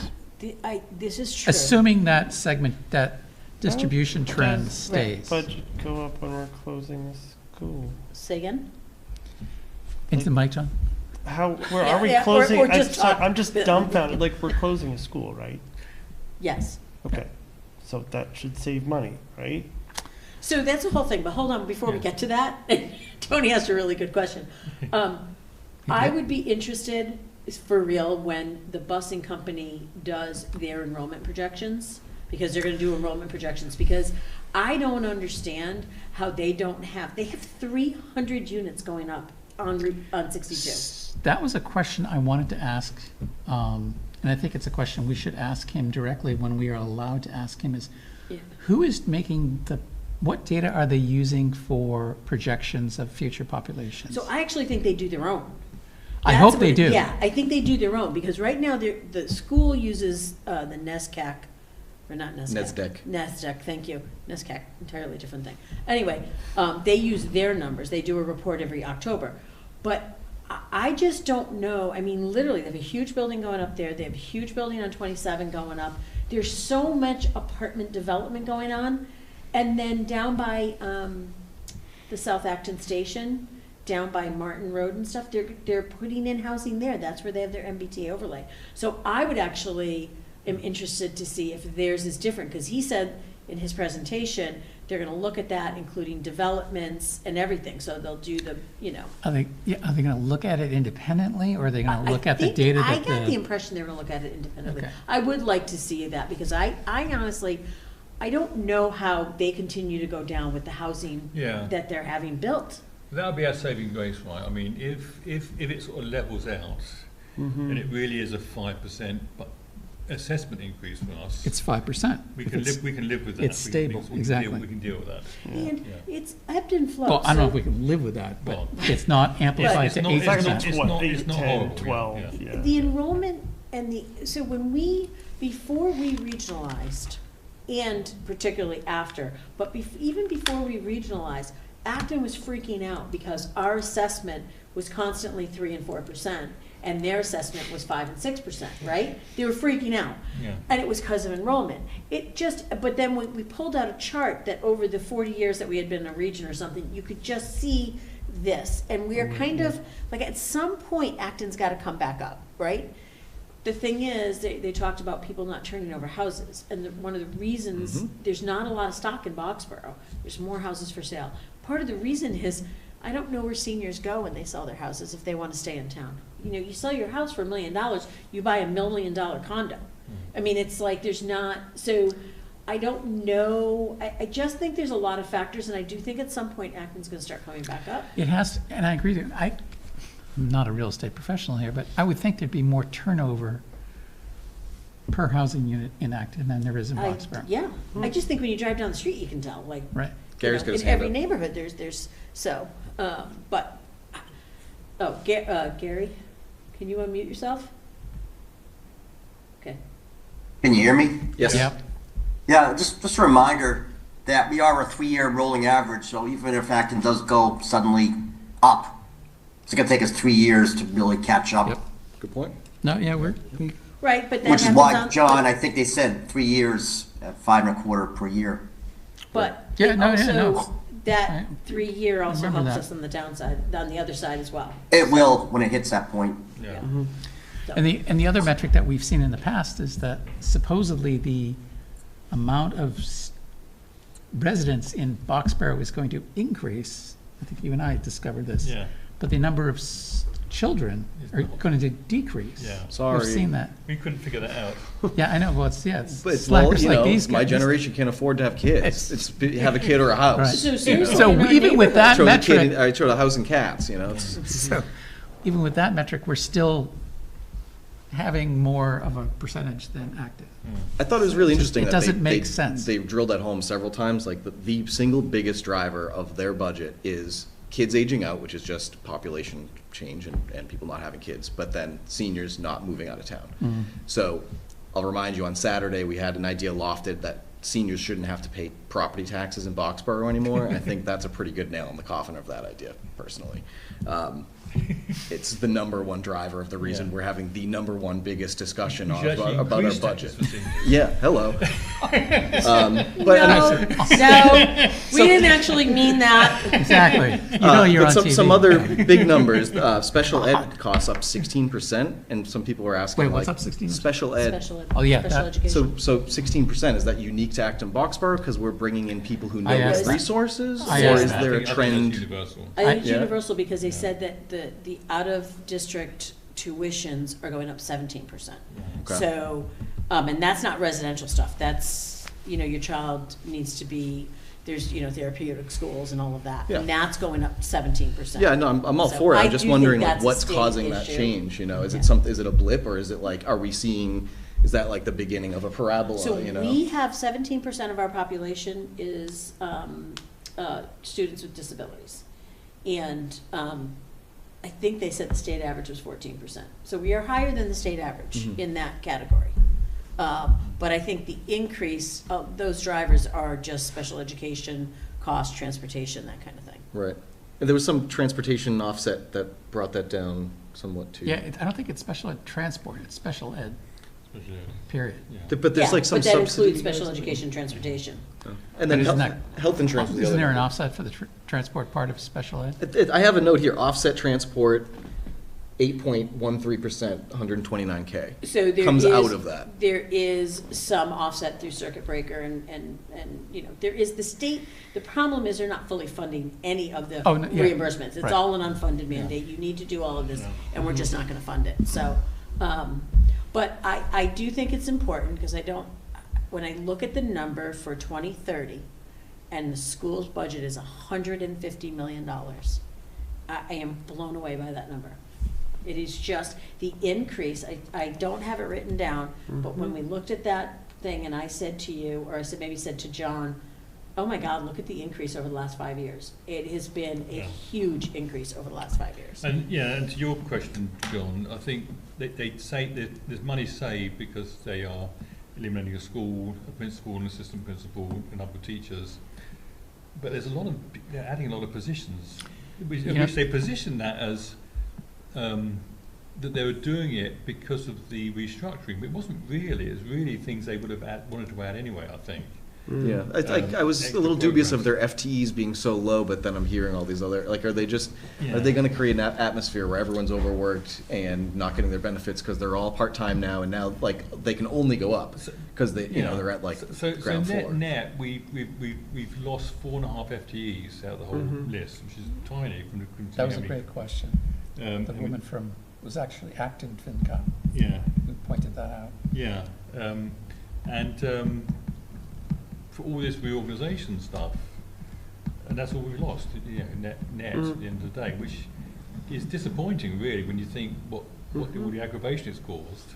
Yeah, right, so we've saved a principal and a vice principal. Yeah, Right. usually they're higher But we're paid positions. Right. Yeah, they had 11, I think 11 was the number that were taken out. Yeah, but then they added But back. out of But they added back in. So the net is 4. But out of Yeah. $120,000 school budget. Right, the net was 4, Yeah, right, that's what I, 4.5. 4.5 is what I have, Yeah. net decrease in hours. The problem is, it is true, though, a principal's making, you know, whatever, $120,000 a year, and, you know, an assistant in the classroom's making $25,000 a year. And so it takes 5 of them to equal, you know what I mean? So that is true, but still, there was a lot of positions cut and a lot backfilled in, I because think there's there's a lot 5 of concern entities. about the school population in general is going down, the number of staff is going up, over you know, or not falling, not remaining in sync with that. So I mean, I think that's the concern. And they said 43% of the population is high risk. Is that what the term is? 33% or, 33%, yeah. that was the one I asked 33? about. High needs. that's what Yeah, they high said, needs, yeah. sorry. And 57% of third graders aren't at reading proficiency. I am blown away by that number. And that I don't understand, because our third graders, I mean, that is a lot. It's crazy to me that 50% of our kids, it's Yeah. insane. Yeah. It is And a very so- specific number, though. Like, they didn't say I'm surprised by first, that, second, 'cause third, they're fourth. close. Like, is No, that you know is why? it an 'Cause there's- anomaly? Is there no, something no, about no, that? The Yeah. third grade, that's when they It's test the them. testing. That's your Okay. first That's when it MCAS, I starts. think, Okay. is Yeah. That makes I'm right. surprised though, because they're all post-COVID. So screens. I am blown away by it. Because when I was on school committee, it was like, you know, if we had That's very 10%, surprising. that was like a lot, and how do we get that down? So to me, you know, not our job, what's being missed, right? We've got all of this staff. What are we Well, yeah. missing? Yeah, I think they should be focusing more on that stuff. Just, So yeah, It's- so how do you say that? I know. Well, That's like Tony the just third round. actually just said I it. said it. No, I said it. I was asking you, how do you find special, are you sure you're defining it? That's just, that is appalling. Yeah. If I were looking at schools, I think, and I had little kids, I think that number would Yeah. cause me some pause. Like, do I want to move into the school district? Because that is a really high number.